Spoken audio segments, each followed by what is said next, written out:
Hello, everyone, and welcome back to Nightmare Narratives. I can picture some of you already in bed, maybe some of you just getting home from work. Wherever you are, whatever time it is, I'm glad you're here. If this helps you relax or sleep, please like and subscribe. It means a lot. Now let's get you comfortable, and I'll tell you tonight's story. My name is Daniel Rockwell, and I've been a park ranger for 17 years now. Most of that time, I've worked the cliffs and gorges of South Cumberland State Park in Tennessee. When people ask me what I do for a living, I tell them I help folks who get stuck on rock faces. What I don't tell them is how many times I've pulled dead bodies out of those same places. Savage Gulf is what we call the Big Gorge system here. It's 15,000 acres of deep cuts in the earth, with waterfalls that drop 200 feet straight down. The Cherokee used to call it the place of the dead. I always thought that was just because it's dangerous. Lots of ways to fall and die if you're not careful. I was wrong about that.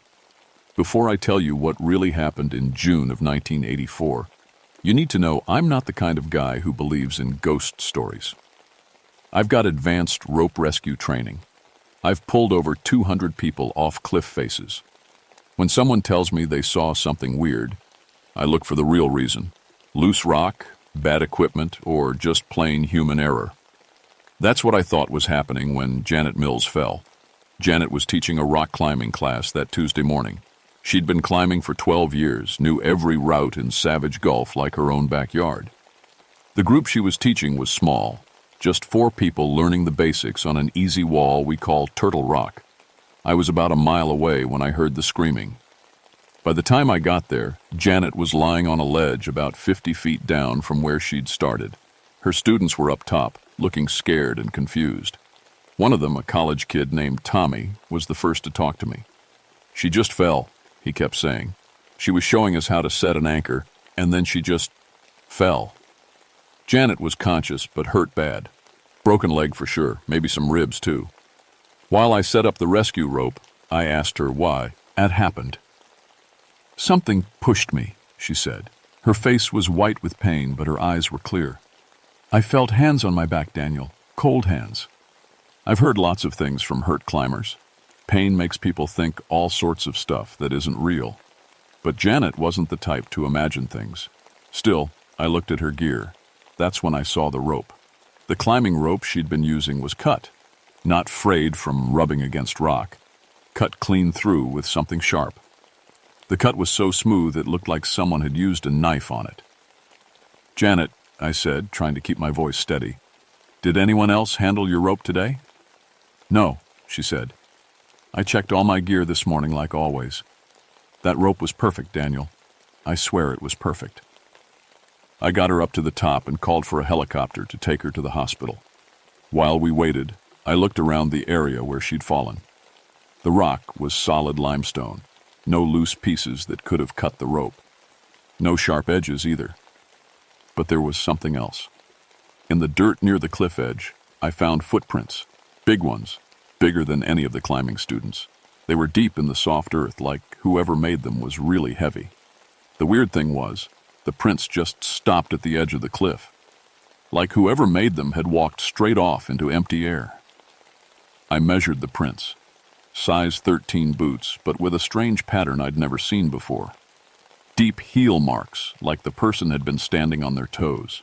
The fog started rolling in while we waited for the helicopter. That was odd because it was June, hot and sunny. Fog in Savage Gulf usually only happens in the fall and winter, but this fog was thick and cold, and it moved wrong. Instead of flowing down into the gorge like fog should, it seemed to climb up the cliff walls. When I looked down into the gorge through the fog, I could swear I saw shapes moving around down there. Dark shapes that didn't quite look like trees or rocks. The helicopter pilot almost couldn't land because of the fog. He kept saying over the radio that his instruments were acting up, showing readings that didn't make sense. After Janet was gone, I spent another hour looking around the cliff area. That's when I found the second set of cut gear. One of the students had left a backpack near the edge. Inside, I found a climbing harness with the straps cut clean through, just like Janet's rope. Nobody had touched that backpack except its owner, and the cuts were fresh. I hiked back to my truck as the fog got thicker. By the time I reached the parking area, I could barely see 10 feet in front of me. The temperature had dropped at least 20 degrees, and there was a smell in the air I couldn't place. Sweet and rotten at the same time, like flowers left too long in water. That night, I called Janet at the hospital. She was doing better, but she had something else to tell me. "Daniel," she said, "I keep thinking about what I felt right before I fell. Those hands on my back. They weren't just cold. They were soft, like they weren't quite solid."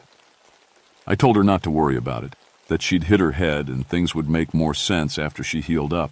But I was already starting to wonder if maybe there was more to this than bad equipment and accidents. The next morning, I got a call from Mark Thompson. Mark was one of the best climbing guides in Tennessee, and he wanted to take a group down into the bottom of Savage Gulf. The technical stuff, ropes and harnesses, and lots of experience needed. Just a small group, he told me. 3 clients who know what they're doing. We'll be careful. I should have told him no. After what happened to Janet, I should have closed that whole section of the gorge until I could figure out what was going on.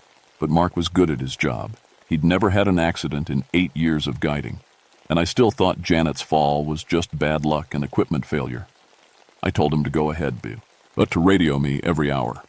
I never heard from Mark again. Mark's first radio check came in right on time at 9 in the morning. His voice was clear and cheerful.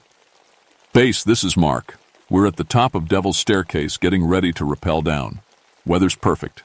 No wind. See you in a few hours." Devil's Staircase is the hardest way down into Savage Gulf. It's a series of cliff drops that go down almost 300 feet total. Only expert climbers should even think about trying it. But Mark knew every inch of those cliffs. His second check came in at 10 o'clock. But this time something was different in his voice. "Base, Mark here. We're about halfway down the second pitch, having some equipment issues. Nothing serious, just checking our gear more carefully." I asked him what kind of equipment issues. "Ropes keep getting twisted up," he said. "And Sarah's harness buckle came undone twice. We're being extra careful." That got my attention. Sarah Chen was one of Mark's clients, but she wasn't a beginner. She'd been climbing for 15 years and knew her gear inside and out. Harness buckles don't just come undone by themselves. "Mark, maybe you should head back up," I said into the radio. "Nah, we're good," he replied. "Just need to move slower." I should have insisted. I should have gone down there myself.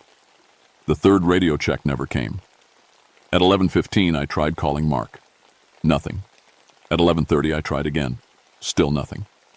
By noon, I was hiking toward Devil's Staircase with a full rescue pack and enough rope to get down to the bottom of the gorge if I had to. The fog was back. It had started forming while I was still in the parking lot, and by the time I reached the top of the cliffs, it was so thick I could barely see the edge. The temperature had dropped again, and that sweet, rotten smell was stronger. I called down into the gorge, hoping to hear Mark or one of his clients call back. The fog seemed to swallow my voice. Even the echo was wrong.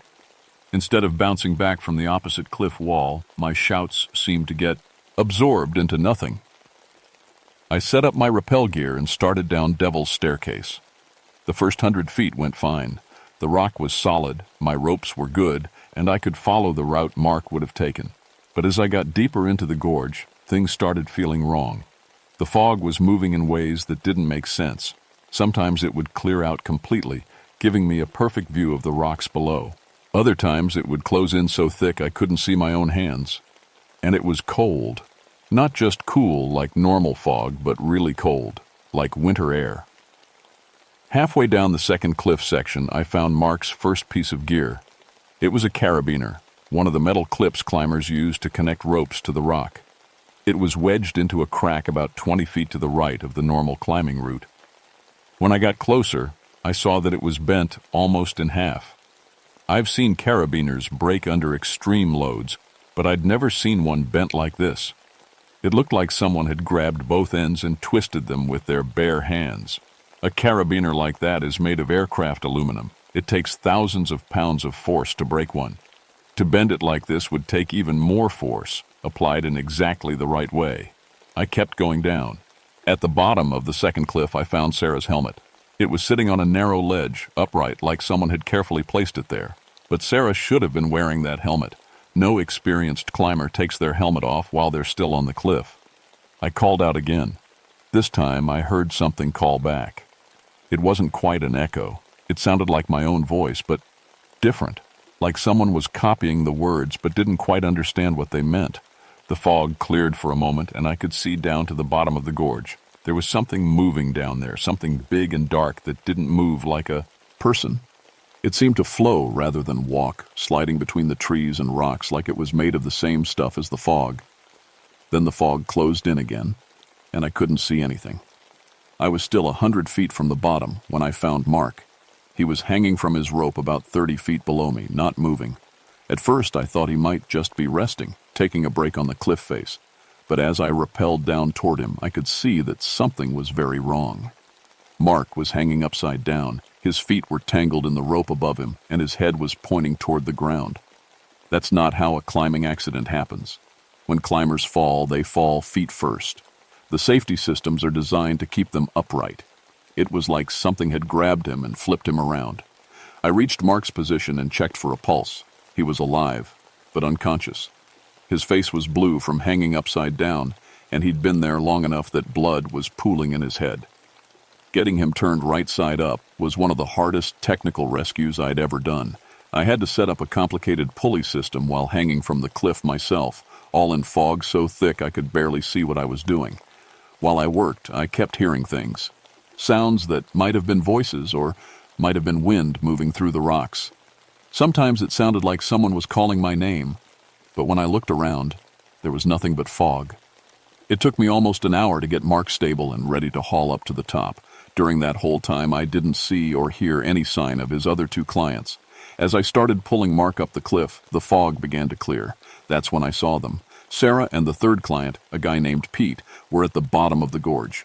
They weren't moving. From where I was, I couldn't tell if they were hurt or dead, but they were both lying in impossible pose. Itchins, like they'd fallen and landed in ways that bodies don't normally land. I got Mark up to the top of the cliff and called for another helicopter evacuation. While I waited, Mark started to wake up. "Daniel?" he said. His voice was weak and confused. "What happened to me?" "You had an accident," I told him. "You were hanging upside down from your rope." "That's not possible," he said. "I remember setting up the rappel. Everything was normal. Then—" He stopped talking and looked around. "Where are Sarah and Pete?" I told him they were still down in the gorge, and that I was going back for them as soon as the helicopter took him away. "No," Mark said, grabbing my arm. "Don't go back down there. Something's wrong with that place. Really wrong." "What do you mean?" "The fog," he said. "It's not just fog. There's something in it. Something that watches you." Mark's grip on my arm was tight, and his eyes were wide with fear. In 8 years of guiding climbers through dangerous places, I'd never seen him scared of anything. "I saw it," he whispered, "right before everything went black. A shadow, but not a shadow. It was tall, taller than any person, and it had eyes." The helicopter arrived before he could tell me any more.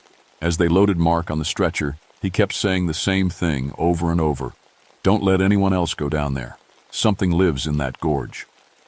After the helicopter left, I stood at the edge of the cliff and looked down into Savage Gulf. The fog was starting to clear, and I could see Sarah and Pete more clearly now. They weren't moving at all. I had to go get them. It was my job. But for the first time in 17 years as a ranger, I was really scared of what I might find down there. The sun was starting to get lower in the sky. In a few hours it would be dark. And I had the feeling that Savage Gulf was a very different place after the sun went down. I should have waited for backup.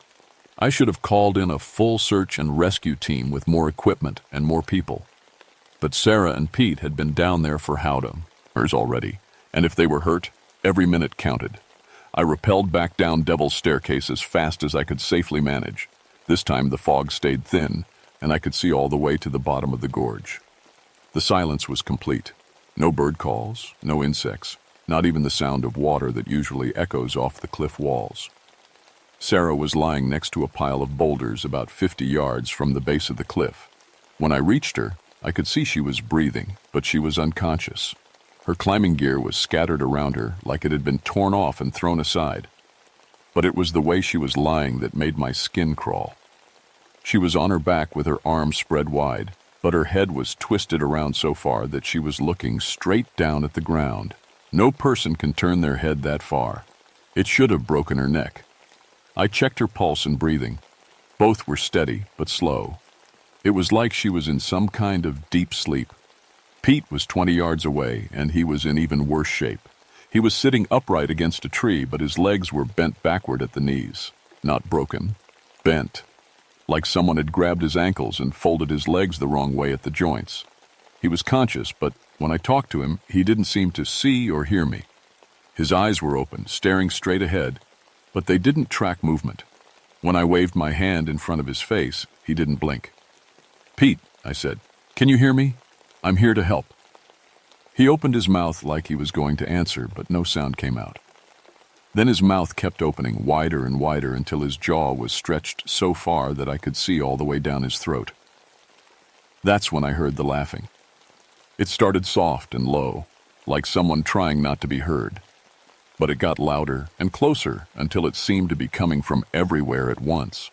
It didn't sound like human laughter, and it was too deep, and it went on too long without stopping for breath. I looked around the gorge, trying to see where the sound was coming from. The fog was starting to thicken again, but I could still make out the basic shapes of rocks and trees. That's when I saw the shadow. It was on the cliff wall about 100 feet away, but it wasn't the shadow of anything I could see. It was shaped like a person, but much taller and thinner than any real person could be, and it was moving independently of any light source. As I watched, the shadow peeled itself off the cliff face and began moving across the rocks toward me. It wasn't walking exactly. It flowed like liquid but kept its human shape. Where it passed over rocks and trees, they seemed to grow darker, like the shadow was sucking the light out of everything it touched. I grabbed Sarah under the arms and started dragging her toward the base of the cliff. If I could get my rescue rope set up, maybe I could haul both her and Pete up before whatever that thing was reached us. But Pete wasn't moving. When I tried to lift him, his body was limp and heavy, like he was made of wet sand, and his eyes were still wide open, staring at nothing. The shadow was getting closer. As it moved, I could see that it had features, or at least darker spots where features would be. 2 deep holes for eyes, and a gash across the lower part that might have been a mouth. "Pete, we have to go," I said, shaking his shoulders. "Right now." This time, he did respond. His head turned toward me, moving in slow, jerky motions like a broken puppet. When our eyes met, he smiled. It wasn't Pete's smile. It was too wide, and there were too many teeth. I let go of him and focused on Sarah. Getting one person up the cliff would be hard enough. I'd have to come back for Pete if I could. The shadow had stopped moving toward me. It was standing, floating, about 30 feet away, between me and the climbing route I'd used to get down. Up close, I could see it was at least 8 feet tall, with arms that reached almost to the ground. It tilted at its head to one side, like it was studying me. Then it raised one of those impossibly long arms and pointed at Sarah. "No," I said out loud. I don't know why I thought talking to it would help, but I couldn't think of anything else to do. "She's hurt. I'm taking her out of here." The shadow's mouth opened. Instead of the laughter I'd heard before, this time it spoke. Its voice was like the sound of rocks falling down a deep hole, deep and hollow, with echoes that seemed to come from inside my own head. "This place is not for the living," it said. "You do not belong here." "I'm a park ranger," I said, trying to keep my voice steady. "It's my job to help people." "Your job," the shadow repeated. "Yes, you help them leave. You help them cross over." It took me a second to understand what it meant. Then I realized this thing thought I was there to help Sarah and Pete die. Like I was some kind of guide to take them from the world of the living to whatever came after. "That's not what I do," I said. The shadow tilted its head the other way. "No?" Then why do you bring them to the place of the dead? I thought about what the Cherokee had called this place, and I thought about all the climbing accidents I'd seen here over the years. More than any other part of the park. Way more than there should have been on cliffs that weren't really that dangerous. You've been killing people, I said. I guide them, the shadow said. As you do. We are the same. We're not the same. The shadow moved closer. When it did, the temperature dropped so fast I could see my breath. You take them from the safety of their homes, it said. You bring them to the edge of the world. You give them ropes and tell them to trust the void. It was talking about rock climbing, but the way it described it made it sound like something else entirely. And when they fall, the shadow continued, you are that. You're to catch them, or to carry them away when the void claims them. You are a shepherd of the dead. I started dragging Sarah toward the cliff again. The shadow didn't try to stop me, but it followed alongside, staying just out of arm's reach. This one is already mine, it said, pointing at Sarah. She fell. She crossed over. You cannot take her back. She's alive, I said. She's breathing. Her body breathes, but look at her eyes. I looked down at Sarah's face. Her eyes were open, and they had the same empty stare as Pete's, like nobody was home inside. Where are they? I asked. Where did their minds go? To the place between places, the shadow said. To the space behind the world. They are safe there, peaceful. I thought about Janet Mills, lying on that ledge after her fall. She'd been conscious and alert, talking normally. Whatever this thing did to people, it hadn't worked on her. Janet Mills, I said. You tried to take her too, but she got away. The shadow stopped moving. For a long moment, it just stared at me with those dark holes where eyes should be. That one was difficult, it finally said. She did not want to cross over. She fought. What makes you think these two wanted to? They came to the place of the dead willingly, the shadow said. They brought ropes to help them fall. They wanted to leave the world of the living. It really believed that. This thing thought that people who came rock climbing in Savage Gulf were looking for a way to die. I reached the base of the cliff and started setting up my rope system to haul Sarah up. My hands were shaking from the cold, and I kept glancing over my shoulder to make sure the shadow wasn't getting closer. You cannot take her, the shadow said. She belongs to this place now. Watch me, I said. I got Sarah into a rescue harness and started hauling her up the cliff. The pulleys and ropes worked fine, but something was wrong with the physics.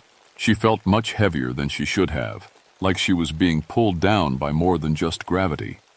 When I looked down, I saw why. The shut. A dhow had wrapped itself around Sarah's legs like a dark rope. It was holding her back, trying to keep her in the gorge. Let go of her, I yelled. I cannot, the shadow said. She is mine now, as he is mine. I looked back toward where Pete had been sitting against the tree. He was still there, but now he was standing up. His legs were still bent backward at the knees, but somehow he was walking anyway, moving toward us with a shuffling, broken gait. And he was still smiling, that terrible smile with too many teeth. I pulled harder on the rope, trying to drag Sarah up faster. The shadow's grip on her seemed to be weakening, but now Pete was only about 10 feet away. Help me, Pete said, but his voice was wrong, like it was coming from somewhere else and just using his mouth to make the sounds. Let me help you cross over, Pete said. It's peaceful here. No pain, no fear. His backward legs gave out and he collapsed, but instead of falling, he sank into the ground like it was made of water. A few seconds later, he popped up right next to where I was standing. I stumbled backward and almost fell off the narrow ledge I was standing on. Pete reached for me with arms that were suddenly too long, stretching out like rubber. Come with us, he said. You belong here too. You've always belonged here. That's when I finally understood what I was dealing with. This wasn't just some guardian spirit protecting a sacred place. This thing was a collector. It took people who came to Savage Gulf and added them to itself somehow, making them part of whatever it was. And it had been doing it for a long time. maybe centuries. I pulled out the knife I kept on my rescue belt and cut the shadow's dark grip on Sarah. It screamed when I did, a sound like metal tearing apart. Sarah suddenly felt normal weight again, and I was able to haul her up the cliff much faster. But Pete was climbing, G up after us, moving up the rock face like a spider. His bent legs didn't seem to slow him down at all. I reached the top of the cliff and pulled Sarah over the edge. She was still unconscious, but her breathing was getting stronger. Pete's head appeared over the cliff edge. He was still smiling. "You can't take her away from here," he said. "This is where she belongs now. This is where you all belong." I kicked him in the face as hard as I could. Instead of falling backward, his head just snapped to one side with a wet cracking sound. When he turned back toward me, his neck was twisted all the way around, but he was still smiling. "That hurt," he said cheerfully. "Do it again." I grabbed Sarah and ran toward my truck, leaving all my rescue gear behind. I could hear Pete climbing over the edge of the cliff behind me, and something else too, something big moving through the trees, keeping pace with us. The shadow was following us up out of the gorge. By the time I reached the parking area, it was getting dark. I loaded Sarah into my truck and called for another helicopter evacuation on my radio. "This is Ranger Rockwell requesting immediate medical evacuation at Savage Gulf parking area," I said. "One unconscious climber, possible head injury." The dispatcher's voice crackled back through the radio. "Daniel, we show that you already called in 2 evacuations from that location today. What's your status?" I looked back toward the woods. I could see Pete standing at the edge of the tree line watching us, and behind him a dark shape that was too tall to be human. "My status is that Savage Gulf needs to be closed," I said. "Right now, nobody else comes down here." "Daniel, are you all right? You sound—" I turned off the radio and focused on Sarah. Her eyes were starting to move around like she might be waking up. The helicopter arrived 20 minutes later. As the paramedics loaded Sarah onto a stretcher, she grabbed my arm. "Did you get Pete?" she asked. I looked back toward the woods. Pete was still there, still watching, still smiling. "Yeah, I lied. I got him out too." Sarah squeezed my arm. "Thank you," she said. "I had the strangest dreams while I was down there. I dreamed I was flying." After the helicopter left, I sat in my truck and tried to figure out what to put in my incident report. How do you explain something like this to people who weren't there? I was still trying to come up with an answer when Pete walked out of the woods and tapped on my driver's side window. "You forgot someone," he said through the glass. His voice was muffled, but I could still hear him clearly. I started the truck and drove away as fast as I could. In my rearview mirror, I could see Pete standing in the middle of the road, waving goodbye. He was still there when I lost sight of him around the first curve. I didn't sleep that night. Every time I closed my eyes, I saw Pete's twisted smile and those empty stares. I kept telling myself it was all some kind of hallucination brought on by stress and exhaustion. People don't bend their legs backward and walk around. Shadows don't talk to you. But I knew what I'd seen was real. The next morning, I drove to the Cherokee Nation Cultural Center in Chattanooga. If the Cherokee had called Savage Gulf the place of the dead, maybe someone there could tell me why. I found Mary Sequoia in the research library, working on a project about traditional Cherokee spiritual sites. She was a small, elderly woman with silver hair and sharp eyes that seemed to see right through me. "You've been to Savage Gulf recently," she said before I even introduced myself. It wasn't a question. "How did you know?" "You have the smell of the shadow world on you," she said. "And you look like someone who has seen things he doesn't understand." I told her everything that had happened over the past 2 days. When I finished, Mary nodded like none of it surprised her.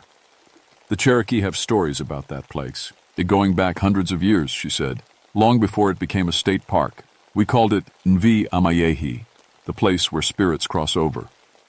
"Cross over to where?" "To the Nightland," she said. "The realm of the dead and the unborn. In our tradition, certain places are thin spots where the 2 worlds touch. Savage Gulf is one of the thinnest." Mary led me to a table covered with old books and photocopied papers. She pulled out a hand-drawn map that looked like it was at least a century old. This was made by my great-grandfather, she said, pointing to markings on the map. He was a medicine man. These symbols show the sacred sites where the barrier between worlds is weak. I recognized the shape of Savage Gulf on the map. It was marked with a symbol that looked like a human figure with its arms raised. What does that symbol mean? It's the sign for a guardian of the crossing, Mary said. A spirit that helps souls move from this world to the next. But not all guardians are benevolent. She turned to a page in one of the books. It was written in Cherokee syllabary, but there was an English translation underneath. This is a story about the Shadow Walker of Envy Amayehi, she read. It says that long ago, a Cherokee warrior was guarding the crossing place when enemy raiders attacked his village. He chose to stay at his post instead of going to help his people. When he finally left the crossing place, he found his entire family dead. Mary looked up at me. The guilt and rage changed him. Instead of helping souls cross over peacefully, he began forcing them to cross, taking them before their time. The other Cherokee tried to stop him, but he had become something more than human. So this thing has been killing people for hundreds of years? Not killing, Mary said. That's the problem. The Shadow Walker doesn't kill people. It takes them to the space between the worlds and keeps them there. They're not alive, but they're not dead either. They're trapped. I thought about Pete, walking around with his legs bent backward. About Sarah's empty stare. How many people has it taken? No one knows, Mary said. But in Cherokee tradition, we have ceremonies to try to call lost souls back from the Nightland. The problem is, the Shadow Walker has grown stronger over the years. It's harder and harder to get people back once it takes them. There has to be a way to stop it. Mary was quiet for a long moment. There is, she finally said, but it's dangerous, and you probably won't survive it. She told me about a Cherokee ritual called the Soul Challenge. It was something medicine men used to do when they needed to enter the Nightland and bring someone back. The person doing the ritual has to go to the crossing place and challenge the guardian directly, Mary explained. If you win, you can demand the return of the souls it's taken. If you lose, I become one of its prisoners. Or worse, the Shadow Walker might decide you'd make a good replacement guardian. Then you'd be trapped there forever, taking other people just like it does. I asked Mary if she would help me perform the ritual. I can't, she said. I'm too old, and I'm not trained in the old ways like my great-grandfather was. But I can tell you what you need to do. She spent the next hour explaining the ceremony. It involved fasting, ritual purification, and specific words that had to be spoken in Cherokee. The most important part was that I had to go back to Savage Gulf at midnight and call the Shadow Walker by its true name. What is its true name? Atsila Sagonige, Mary said. Fire that consumes. But Daniel, you need to understand. Once you speak that name in the crossing place, there's no going back. The Shadow Walker will come for you whether you're ready or not. I spent the rest of the day preparing. I fasted like Mary had instructed, and I practiced pronouncing the Cherokee words she'd taught me. I also gathered some supplies I thought I might need: extra flashlights, rope, and my service pistol. I knew the gun probably wouldn't do any good against something like the Shadow Walker, but it made me feel better to have it. 11:30 that night, I drove back to Savage Gulf. The parking area was empty except for Pete. He was sitting on the hood of a car that wasn't there when I'd left that morning. Probably belonged to one of Mark's clients. He waved at me cheerfully as I got out of my truck. You came back, he said. I knew you would. His legs were still bent backward and his neck was still twisted around, but he seemed happy to see me. I came back for you and Sarah, I said. And anyone else that thing has taken. Pete laughed. You can't take us back, he said. We don't want to go back, it's better here. Pete, that's not really you talking. That thing is controlling you. No, Pete said, hopping down from the car. I'm more myself than I've ever been. I can see everything now. All the connections. All the patterns. Do you want to know what I see when I look at you? Not really. I see a man who's been bringing people to die for 17 years, Pete said. And I see someone who's finally ready to stop pretending he doesn't know what he's really doing. I walked away from him and headed toward the trail to Devil's Staircase. Pete followed behind me, talking the whole time. "You know how many people have died in this gorge since you've been working here?" he asked. 47. That's almost 3 people a year, and you've been here for every single one." I didn't want to listen to him, but I couldn't block.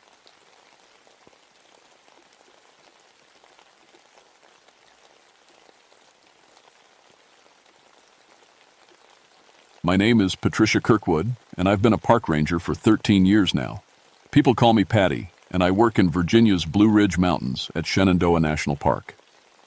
Before this job, I was in the Army, training dogs to find bombs and missing people. The mountains helped me heal after some bad times overseas. The quiet woods, the clean air, the simple work of keeping hikers safe. It all made sense to me. I've always been good with dogs. In the Army, they listened to me when they wouldn't listen to anyone else. Here at the park, I run the K9 unit. We have 4 German Shepherds who help us find lost campers and track down people who break park rules. These dogs trust me, and I trust them. They can smell things I can't, hear sounds that don't reach my ears, and sense danger before it shows itself. Hell Hollow is the strangest place in our park. It's an 8-mile trail system that winds through a deep valley about 18 miles from our main ranger station. The name comes from old stories. Locals say Confederate deserters hid there during the Civil War, and bad things happened to them. Most rangers avoid the place. It's hard to get to, and the trails are rough. The trees grow thick there, blocking out most of the sunlight even at noon. I never believed in ghost stories. After what I saw in Afghanistan, real horror that people do to each other, I figured scary stories were just ways to explain things we didn't understand yet. Bears leave big paw prints. Mountain lions scream like women in the night. Every weird thing has a simple answer if you look hard enough. That changed in August of 1979. We hadn't had rain for 6 weeks, and the whole forest felt like it was holding its breath. Every leaf was dry as paper, and you could smell smoke from the smallest campfire miles away. The air hung heavy and still, making even the toughest hikers move slow and drin. Extra water. On August 15th, we got a call that changed everything. 5 college students from Virginia Tech had been camping in Hell Hollow for 4 days, and nobody had seen them come out. Their families were worried sick. The kids were supposed to check in every day using the emergency phone at the trailhead, but they'd gone quiet after the first night. My supervisor, Chief Ranger Williams, assigned me to lead the search. "Take the dogs," he said. "If anyone can find them fast, it's you and your team." I felt good about it. Lost hikers were our specialty, and 5 people leave a trail even a rookie could follow. I loaded up my truck with water, first aid supplies, and radio equipment.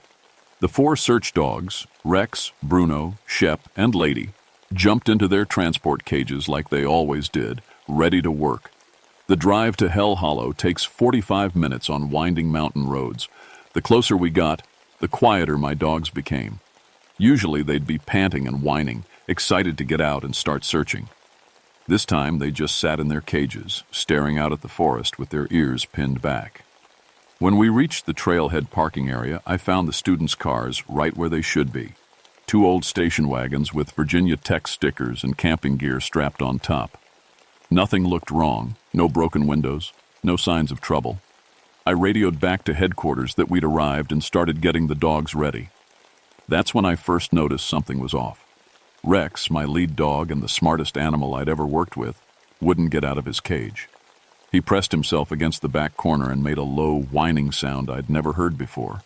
The others did the same thing. In 6 years of working together, I'd never seen them act scared of anything. I opened Rex's cage door and tried to coax him out with his favorite treats. He looked at me with the pseos, dark brown eyes like he was trying to tell me something important. Finally, he stepped down from the truck, but he stayed close to my legs and kept looking back toward the trail. Entrance. The other dogs followed his lead, moving in a tight group instead of spreading out like they usually did. "What's wrong, boys?" I asked, scratching Rex behind the ears. His fur felt damp with sweat even though the morning was cool. "Just some lost campers. Easy day."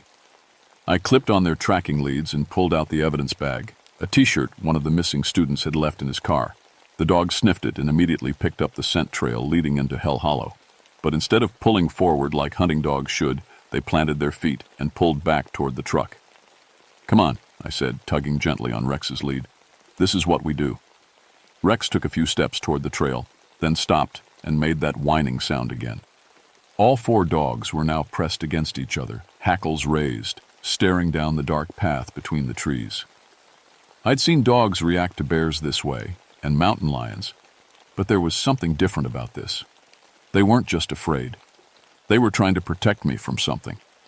I decided to trust them.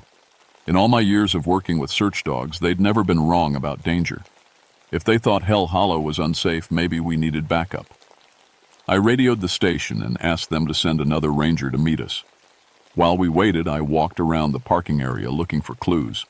The students' campsite registration showed they'd planned to hike the full 8-mile loop and camp at the designated spot 3 miles in. Nothing unusual there. Their cars were locked tight with no valuables visible inside. Everything looked normal except for my dogs, who wouldn't stop staring at that trail entrance like it was going to bite them. Ranger Tom Bradley arrived 30 minutes later. Tom was younger than me, maybe 25, with the kind of enthusiasm that made him volunteer for every tough assignment. He, too. One look at my dogs and laughed. "What's wrong with your pack, Patty? They look like they've seen a ghost." "I don't know," I said. "They picked up the scent trail but won't follow it. Something spooked them bad."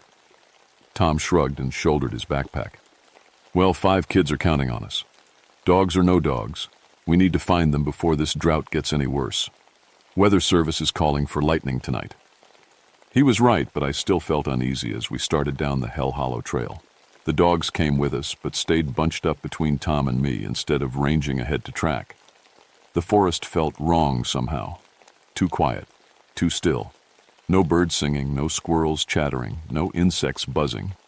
Just our footsteps on the dry leaves and the sound of our breathing.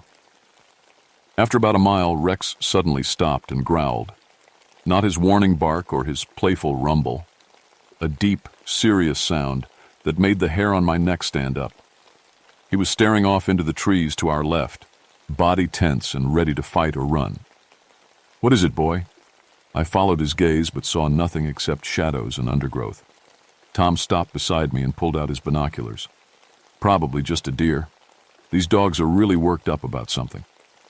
That's when we smelled it. A thick, awful smell like rotten eggs mixed with something burning. It was so strong it made my eyes water.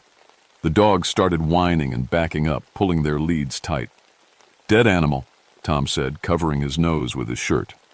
"Maybe a bear that died in this heat. That would explain why your dogs don't want to be here." It made sense, but the smell seemed to be moving with us instead of coming from one spot. Every time we thought we'd walked past it, there it was again, hanging in the air like invisible smoke. We found the students' campsite 2 hours later. The moment I saw it, my stomach dropped. Their tents were shredded, not torn by wind or weather, but ripped apart by something with claws.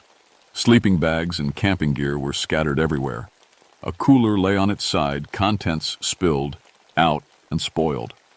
But it was the marks in the dirt that really scared me. Paw prints, bigger than any dog I'd ever seen, pressed deep into the dry ground around the destroyed campsite.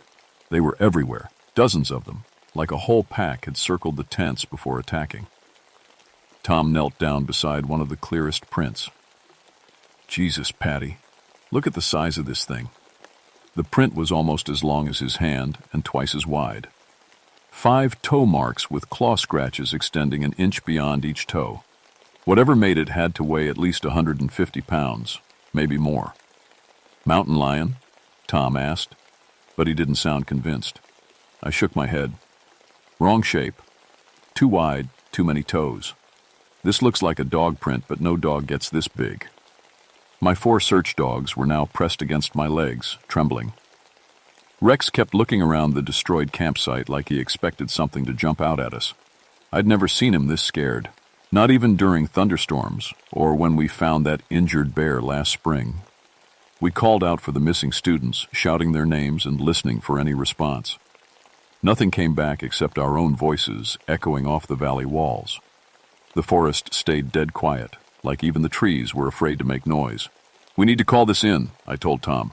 "5 people don't just disappear, and whatever did this to their campsite might still be around." But when I tried to use my radio, all I got was static. The battery was full, and the unit had worked fine at the parking area. But now, it just made crackling sounds. Tom's radio did the same thing. "Equipment failure?" he asked. "Both radios at the same time? That doesn't happen." We decided to follow the trail deeper into Hell Hollow, looking for any sign of where the students might have gone. Maybe they'd run when their campsite was attacked.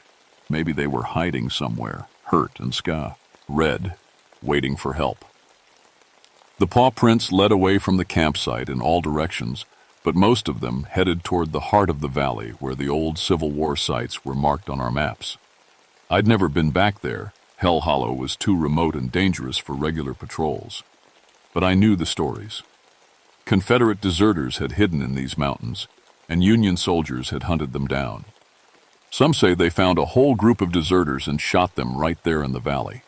Others say the deserters were never found, that their ghosts still wander the hollow looking for revenge. Standing in that destroyed campsite with my terrified dogs and those impossible paw prints all around us, those old stories didn't seem so crazy anymore.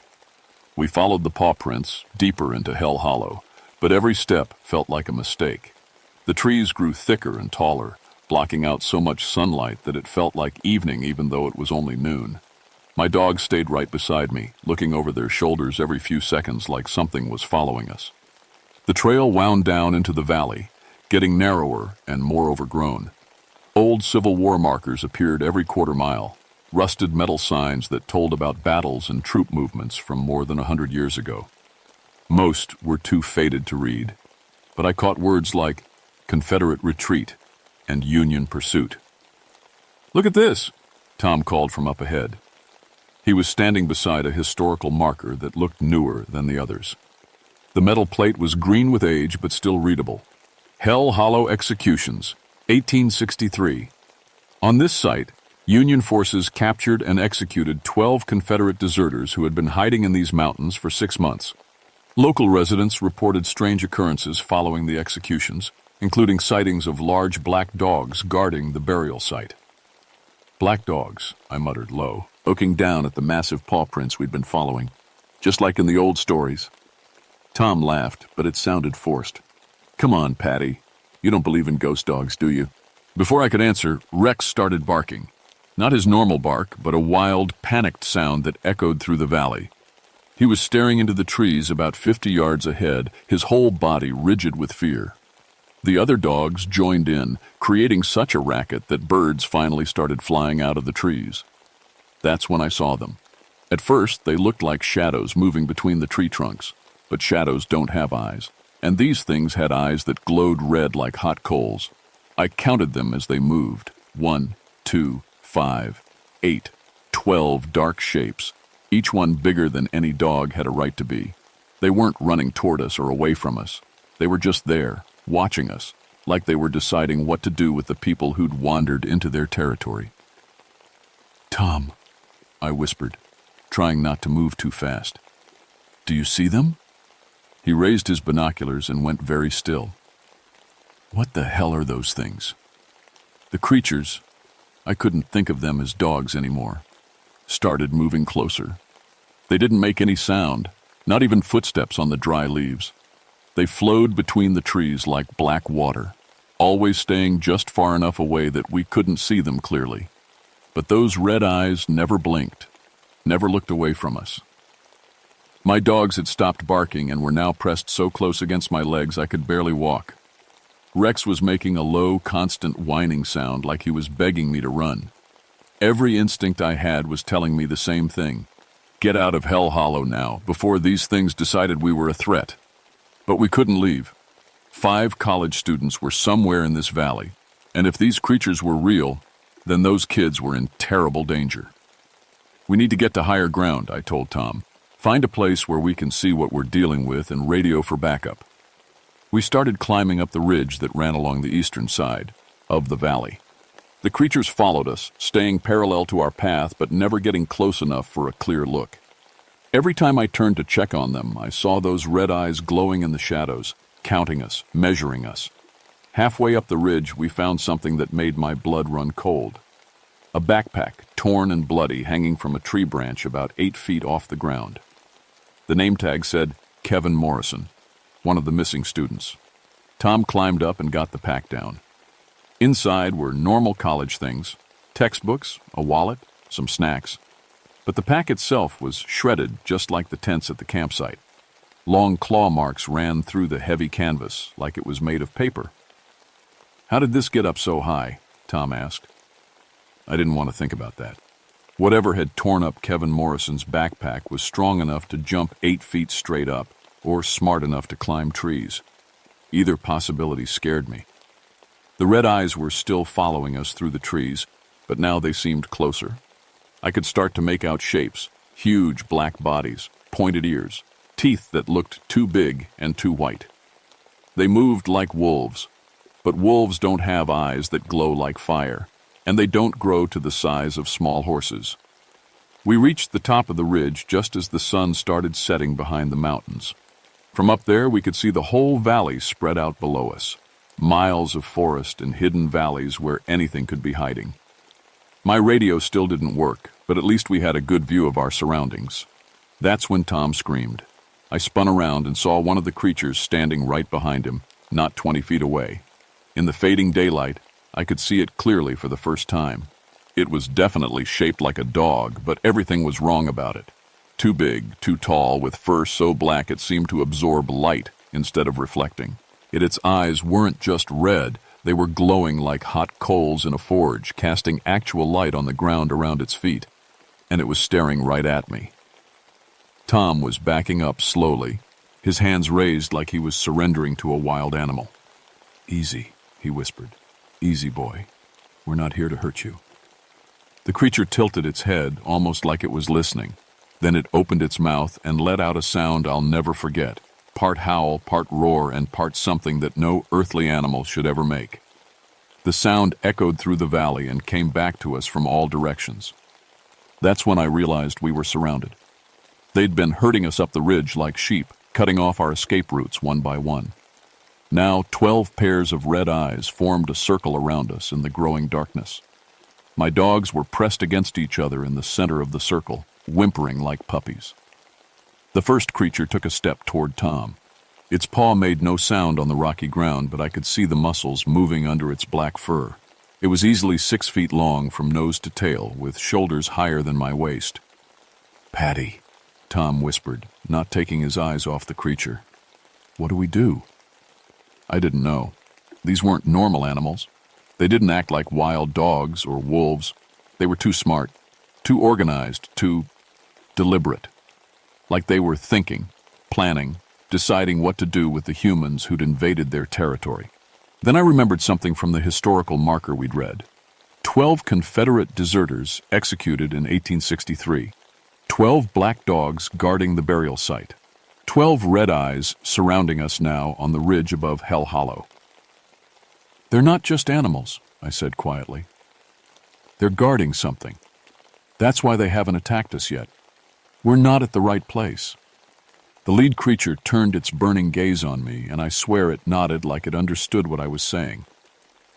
That's when the lightning started. The first lightning bolt lit up the whole valley like a camera flash, and in that split second of brightness, I could see them now. Creatures, clearly. They weren't solid. The light went right through them in places, like they were made of smoke and shadow held together by pure will. But their eyes, those burning red eyes, were real enough to light up the darkness around us. Thunder crashed overhead, and the smell of rain mixed with that awful rotten egg stench that followed the creatures everywhere. But no rain fell, just dry lightning that split the sky and made the forest below us look like a nightmare. "We need to get down from this ridge," I shouted to Tom over the thunder. "Lightning's going to hit up here." But the creatures had other plans. As soon as we tried to move toward the trail, they closed in, forming a tighter circle around us, not attacking, just guiding us.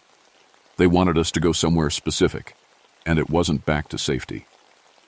The lead creature turned and started walking down the opposite side of the ridge toward the deepest part of Hell Hollow. The others stayed around us, making sure we followed. My dogs had no choice. They were too scared to do anything but stay close to me and hope I could protect them. As we descended into the valley's heart, the lightning got worse. Bolt after bolt split the sky, and each flash showed us more of the creatures moving through the trees around us. There weren't just 12 anymore. Dozens of red eyes glowed in the darkness, all moving in the same direction, all herding us towards something we couldn't see yet. The forest floor changed as we walked. The normal dirt and leaves gave way to bare, burned ground that looked like nothing had grown there for years. The trees became twisted and black, reaching up like skeletal hands. Even the air felt different, thicker, hotter, full of that sulfur smell that made breathing painful. Then we saw the clearing. It was perfectly round, maybe 50 yards across, with nothing growing in it except eat grass and scattered bones. At the center stood 12 wooden posts, old and weathered but still standing. The remains of ropes hung from each post, and the ground around them was stained, dark with something that wasn't mud. "The execution site," Tom whispered. The creatures formed a wide circle around the clearing but wouldn't enter it themselves. They just sat on their haunches like normal dogs, watching us with those glowing eyes, waiting to see what we'd do. I understood now. This was their territory, their sacred ground, the place where 12 men had died over 100 years ago, cursing their executioners and swearing revenge. The black dogs weren't just guardians. They were the spirits of those executed soldiers, bound to this place by their anger and pain. "The missing students," I said. "They're here somewhere." We found them behind the execution posts, huddled together in a depression that might have been the original mass grave. All 5 students, alive but barely conscious, like they'd been drugged or scared into shock. They were covered in scratches and dirt, but breathing. "Kevin? Sarah? Can you hear me?" I knelt beside the closest student, a young woman with blonde hair and torn clothes. Her eyes were open but unfocused, staring at something I couldn't see. "The dogs," she whispered. "They brought us here. Made us watch." "Watch what?" She pointed at the execution posts. "The hanging. Every night since we got here, we've watched them hang, over and over. The soldiers come at midnight and they hang them and they scream." A chill ran down my spine that had nothing to do with the thunderstorm. "Sarah, that happened over 100 years ago. You're safe now." But as I said it, another lightning bolt illuminated the clearing, and for just a moment, I could see them. Transparent figures in blue uniforms, standing around the execution posts, holding rifles and shouting orders in voices that came from very far away. And hanging from the posts, 12 men in gray rags, their necks broken, their eyes full of hatred that time couldn't heal. The vision lasted only a second, but it was enough. The students had been forced to witness the same execution every night for 4 days, living the last moments of those doomed soldiers over and over again. No wonder they were in shock. "We have to get them out of here," Tom said, but his voice shook. He'd seen the vision too. The creatures around the clearing started growling, a low, rumbling sound that came from all directions at once. The lead creature stood up, larger than ever in the lightning flashes, and took a step toward us. That's when I realized our mistake. We'd entered their sacred ground without permission. We were trespassers on consecrated earth, and the guardians weren't going to let us leave. The creature opened its mouth, showing teeth like broken glass, and let out that awful sound again. Part howl, part roar, part scream of rage. The others joined in, creating a wall of supernatural noise that drowned out even the thunder. They were going to kill us. Not just kill us.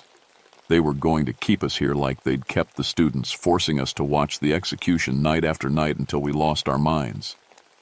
But I was still a soldier, even after all these years. And soldiers don't give up, even when facing impossible odds. "Tom!" I shouted over the howling. "Help me get the students up. We're going to run for it." "Run where? They're everywhere." "Back to the execution posts. If this is consecrated ground, maybe the spirits will protect us." It was a crazy idea based on nothing but desperation, but it was all we had. We grabbed the semi-conscious students and dragged them to the center of the clearing, right between the 12 posts where those Confederate soldiers had died. The creatures rushed forward, but stopped at the edge of the circle of posts like they'd hit an invisible wall. They paced back and forth, snarling and snapping, but couldn't cross the line where the execution had taken place. "It's working!" Tom yelled. But I could see in their glowing eyes that this was only a temporary reprieve. They were patient. They'd been guarding this place for over a century. They could wait a little longer. Another lightning bolt split the sky, and this time it didn't stop. It struck one of the dead trees at the edge of the clearing, then jumped to another, then another. In seconds, the whole forest around us was on fire. The drought had turned Hell Hollow into a tinderbox, and now the lightning was setting it off. Flames raced through the dry underbrush, surrounding the clearing with a wall of fire that grew higher and brighter with each passing second. But the creatures didn't run from the flames. They walked right through them like the fire wasn't even there, their black fur smoking but never burning. Now they had us trapped between the supernatural guardians and a forest fire that would kill us just as surely as their teeth and claws. Tom grabbed my arm. "Patty, we're going to die here." I looked at the creatures, at the fire, at the 5 unconscious students who were counting on us to save them. Then I looked at my 4 search dogs, still pressed together in terror, but trusting me to find a way out. That's when I remembered something from my military training. When facing an enemy you can't defeat, sometimes you have to try talking instead of fighting. I stepped forward, closer to the edge of the invisible barrier that held the creatures back. "You were soldiers," I said, loud enough to be heard over the fire and thunder. "You died fighting for something you believed in. I'm a soldier too. These students, my partner, my dogs, they're under my protection. Let us go, and we'll make sure people remember what happened here. We'll tell them about the 12 men who died defending their home." The lead creature tilted its head, listening. For a moment the howling stopped. "You've been guarding this place for over a century," I continued. "Your duty is done. Let us honor your sacrifice by leaving Tartoid, his place in peace." The creature stared at me with those burning red eyes, and I thought I saw something change in them. The rage was still there, but also recognition. One soldier acknowledging another. Then it stepped back into the shadows, and the others followed. Within seconds, they were gone, leaving us alone in the burning forest. "Run!" I shouted. We carried the students through the burning forest, following the trail back toward the parking area while flames chased us through the trees. My dogs ran ahead, finally brave enough to lead the way out of Hell Hollow. The fire was spreading fast, but we had enough of a head start to make it to safety. The students recovered during the hike out, becoming more alert with each mile we put between ourselves and the execution site. By the time we reached the parking area, they were walking on their own, though they still jumped at every shadow and refused to talk about what they'd seen. Tom radioed for medical support and firefighting crews while I loaded everyone into the vehicles. The students needed counseling more than medical treatment, but they'd live. We'd all live, which was more than I'd expected an hour earlier. The Hell Hollow fire burned for 3 days, consuming over 2,000 acres of forest. When the smoke finally cleared, the whole valley looked like a moonscape. Nothing but charred stumps and ash. The historical markers were melted metal, and the execution site was buried under tons of fallen, burned trees. But I knew the creatures were still there, somewhere under all that ash and debris. Fire couldn't hurt things that were already dead. Chief Ranger Williams recommended that Hell Hollow be permanently closed to the public. Officially, it was due to fire damage and unstable terrain conditions. The real reason was buried in classified reports that nobody would ever read. The 5 students' transfers, read to other schools, and never talked publicly about their 4 days in Hell Hollow. Tom Bradley put in for a transfer to a different park and was gone within a month. He never could explain what he'd seen that night, and eventually stopped trying. As for me, I developed a problem I never expected. I became afraid of dogs. Not just afraid, but terrified. Even my own search dogs, animals I'd worked with for years, made me break out in a cold sweat. Every time I looked into their eyes, I saw red flames staring back at me. I transferred to desk duty and spent my last 5 years with the Park Service pushing papers and training new rangers. I never went back into the field, never worked with search dogs again. My colleagues thought I was suffering from delayed stress from my military service, and I let them believe that. It was easier than trying to explain the truth. But I wasn't done with Hell Hollow, and it wasn't done with me. Over the years, I started collecting stories from other Civil War battlefields around Virginia: Gettysburg, Antietam, Bull Run, places where soldiers died angry and afraid, far from home. The stories were always similar: large black dogs seen at night, glowing red eyes in the forest, inexplicable animal attacks on campers and hikers. Park rangers at these sites would mention the incidents in their reports, then transfer to other jobs within months. Always the same pattern: good rangers, experienced outdoors people, suddenly afraid to work alone in the woods. I think the Hell Hollow creatures weren't unique. I think every place where soldiers died violently, especially places where they were executed or died feeling betrayed, has its own guardians now. Spirits bound by anger and duty, protecting ground that was consecrated with their blood. Most of the time, they leave people alone. Hikers and campers can visit Civil War sites safely as long as they show respect for what happened there. But disturb the wrong place, camp too close to a mass grave, treat sacred ground like a playground, and the guardians will remind you that some debts can never be paid. I'm retired now, living in a small town 50 miles from any Civil War battlefield. I don't keep dogs anymore, and I don't go camping. But sometimes, on hot August nights when thunderstorms roll through the mountains, I can still smell that sulfur stench on the wind. And sometimes, just before dawn, I see red eyes watching my house from the tree line. They haven't forgotten me. The guardians of Hell Hollow know I was there that night, know I saw their secret and lived to tell about it. They're patient. They've been waiting over a century already. They can wait a little longer.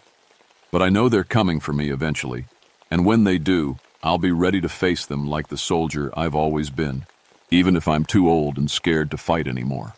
Some duties never end, even in death. The 12 Confederate soldiers taught me that, and someday, when my own duty is finally done, maybe I'll understand what they were really protecting in that cursed hollow. Until then, I'll keep telling this story to anyone who'll listen, not because I want to scare people, but because they need to know. When you visit places where brave people died, show them the respect they earned with their sacrifice. Because the dead remember everything, and some of them are still standing guard.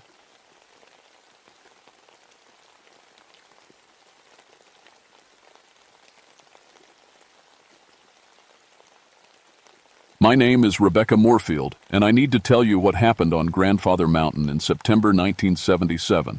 I've been working as a ranger in the Blue Ridge Mountains for 14 years now. I monitor weather patterns and do high-altitude rescues.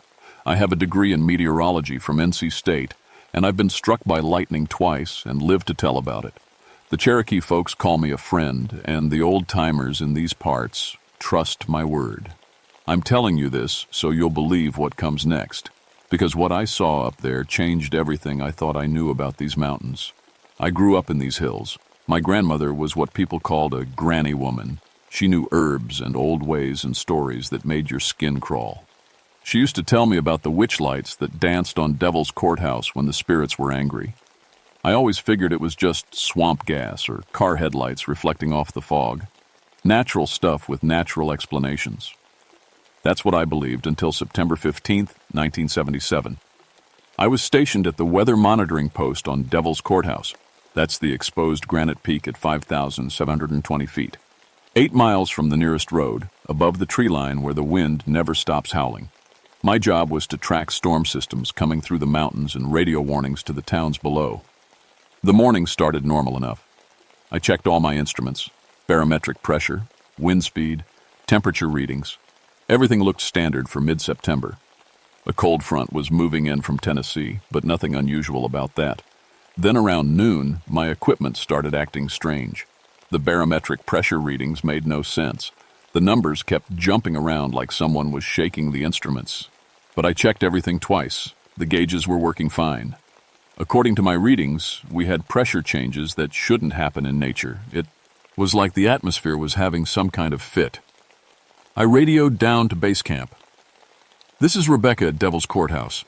I'm getting weird readings up here. Can someone double-check the instruments?" "Copy, Rebecca. What kind of weird?" "Pressure drops that would make a hurricane look gentle, but the sky is clear. Wind readings are all over the place, too. Probably solar storm activity. We've had reports of radio interference all morning." That made sense. Solar storms could mess with electronic equipment. I made notes in my log and kept monitoring. But as the afternoon wore on, things got stranger. The fog started rolling in around 3 o'clock, but it wasn't moving like fog should. Normal fog follows the valleys and rolls with the wind. This stuff was moving uphill, against the breeze, forming shapes that looked almost planned out, like someone was drawing patterns in the air. I'd seen a lot of weather in my time. Mountain fog can do strange things, but this was different. This fog had purpose. My radio started crackling with static. Then I heard a voice come through. "Dispatch calling all units about a missing hiking party." 4 people from Asheville had been doing day hikes in the area. Their car was still at the trailhead, but they never came back. "Last known position was the Rough Ridge Trail heading toward Devil's Courthouse," the voice said. "If anyone has visual contact, please respond." I grabbed my binoculars and scanned the trails below. Nothing. Just that weird fog getting thicker, and my instruments going crazier by the hour. That's when I noticed my compass spinning. The needle wouldn't hold steady, just kept turning in slow circles like it was confused. I tapped it, thinking maybe the mechanism was stuck, but it kept spinning. I pulled out my backup compass. Same thing. Both needles turning like they were caught in some kind of magnetic whirlpool. "Okay," I said out loud to myself. "That's not solar storm activity." The temperature started dropping fast as evening came on, but it wasn't dropping evenly. I'd feel a cold spot, then step 2 feet away and it would be warm, like pockets of winter air were just sitting there waiting. By sunset, I couldn't raise anyone on the radio. Just static and the occasional burst of voices speaking languages I didn't recognize. Old languages that sounded familiar but wrong at the same time. I should have hiked down that night. Should have packed up my gear and headed for the road while I still could. But I had a job to do, and those missing hikers might need help finding their way back. So I stayed. As darkness fell over Devil's Courthouse, I saw the first light. The light appeared just after full dark, maybe 50 yards down the slope from my weather station. At first I thought it was a flashlight, one of the missing hikers trying to signal for help. I grabbed my own light and started heading toward it, calling out, "Hello, are you okay down there?" The light stopped moving, just hung there in the air about 4 feet off the ground, bright blue-white, like the hottest part of a flame. "I'm a park ranger," I shouted. "If you need help, stay where you are." The light started moving again, but not like a person walking. It floated, smooth and steady, weaving between the trees like it was dancing. No bobbing up and down, no beam casting shadows. Just this perfect sphere of light drifting through the forest. I followed it for about 10 minutes, my boots crunching on dry leaves, branches catching at my jacket. The light stayed just ahead of me, never getting closer, never moving too far away, like it wanted me to follow. Then it stopped at a clearing I'd never seen before, even though I'd hiked every trail on this mountain. The clearing was perfectly round, maybe 30 feet across. No grass grew there, just bare dirt in a perfect circle, and in the center, scattered around like someone had dropped them, were 4 backpacks. I recognized the gear immediately. Odern hiking packs, expensive stuff. The kind city folks buy when they want to try the outdoors. These had to belong to the missing party from Asheville. The light hovered right over the packs, pulsing gently like a heartbeat. I approached carefully, my hand on the radio even though I knew it wasn't working. The backpacks were arranged in a neat square like someone had placed them there on purpose. No signs of struggle, no torn fabric or scattered contents. Just 4 packs sitting in the dirt like their owners had simply vanished. I knelt down and opened the nearest pack. Inside was a camera, one of those new Polaroid models. The film counter showed 12 pictures taken. I pulled out the photos. The first few were normal hiking shots. 4 people, 2 men, 2 women, all in their 20s, posing on overlooks, smiling at waterfalls, the usual tourist stuff. But as I flipped through the pictures, they got stranger. Photo 8 showed all 4 hikers standing in this same clearing, but they weren't looking at the camera. They were all staring up at the sky with blank expressions on their faces. Photo 9 was just the clearing, empty except for small lights floating in the background. Dozens of them, like fireflies but too bright and too big. Photo 10 made my blood run cold. The hikers were there again, but they looked wrong. Older somehow, like they'd aged years in the space of a few pictures. Their hair was gray, their faces wrinkled, their bodies bent like they were carrying invisible weights. The last 2 photos were just darkness and strange shapes I couldn't make out. I looked up from the pictures and realized the light was gone. The clearing was dark except for my flashlight beam, but I could feel something watching me from the trees. Not one thing, but several, moving quietly through the forest, staying just out of sight. I gathered up the backpacks and seways, started heading back toward my station, moving as fast as I could without running. The weight of 4 packs slowed me down, but I wasn't about to leave evidence behind. That's when I heard the voices. They came from everywhere at once. Not sounds carried on the wind, but voices right inside the forest around me. Speaking in that same old language I'd heard on the radio, but clearer now, rhythmic and musical, like a chant or a prayer. The voices followed me all the way back to the weather station. Sometimes they sounded far away, sometimes close enough to be right behind me. But every time I spun around with my flashlight, I saw nothing but trees and shadows. Back at the station, I set the backpacks down and tried the radio again. Still nothing but static. I was completely cut off from the outside world, alone on a mountain with whatever had taken 4 people and left their gear behind. I should have been terrified. Any sensible person would have been.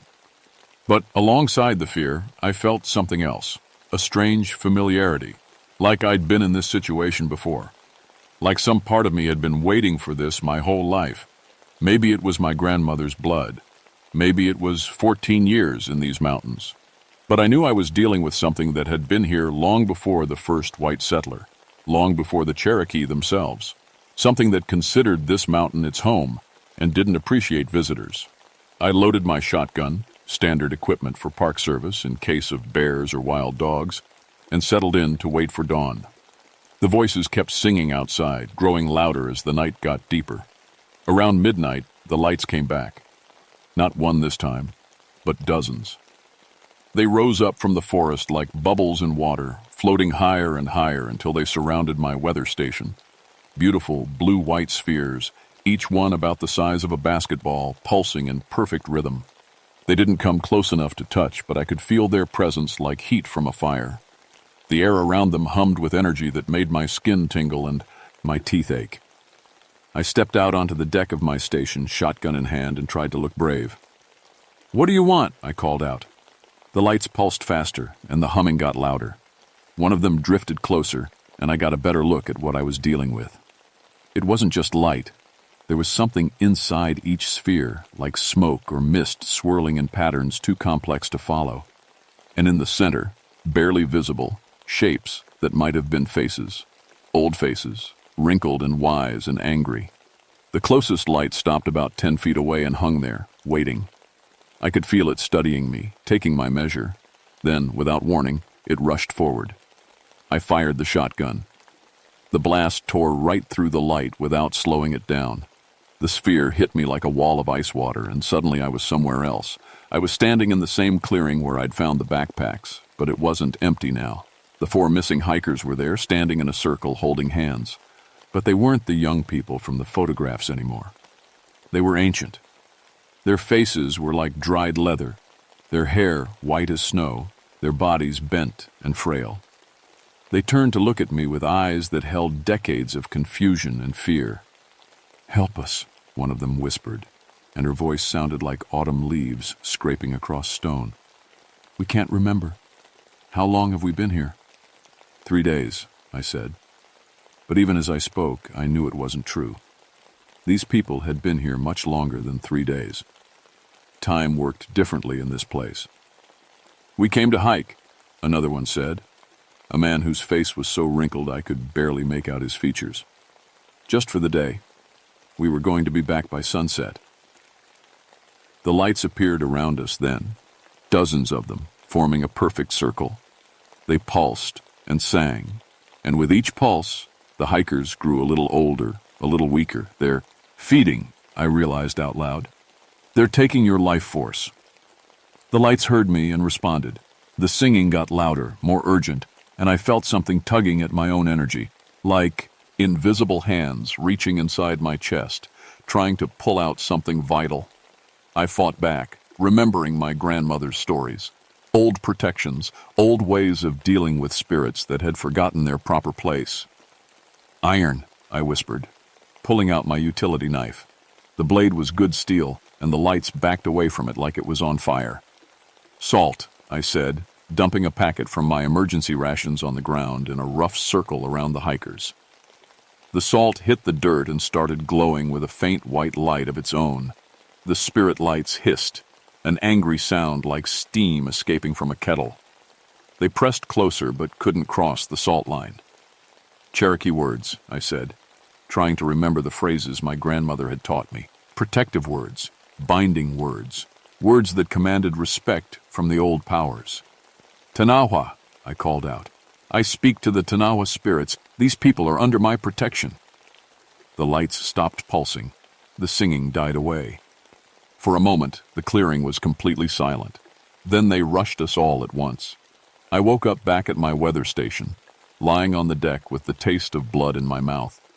The shotgun was beside me, empty shells scattered around. Morning was breaking over the mountains and everything looked normal, except for the 4 bodies. They were arranged in a neat row beside my station, the missing hikers, looking exactly like their driver's license photos. Young, healthy, peaceful, like they'd just laid down to take a nap. But when I checked for pulses, their skin was cold as winter stone. They'd been dead for hours, maybe days, and there wasn't a mark on them. I tried the radio again. This time it worked. Base camp, this is Rebecca at Devil's Courthouse. I found the missing hikers. Rebecca, thank God. We've been trying to reach you all night. Are they okay? I looked at the 4 bodies. So young, and still. They're going to need the coroner, not the rescue team. What happened? I started to answer, then stopped. How do you explain supernatural murder to a dispatcher? How do you tell them that spirits drained 4 people to death? Heart failure, I said finally. All 4 of them.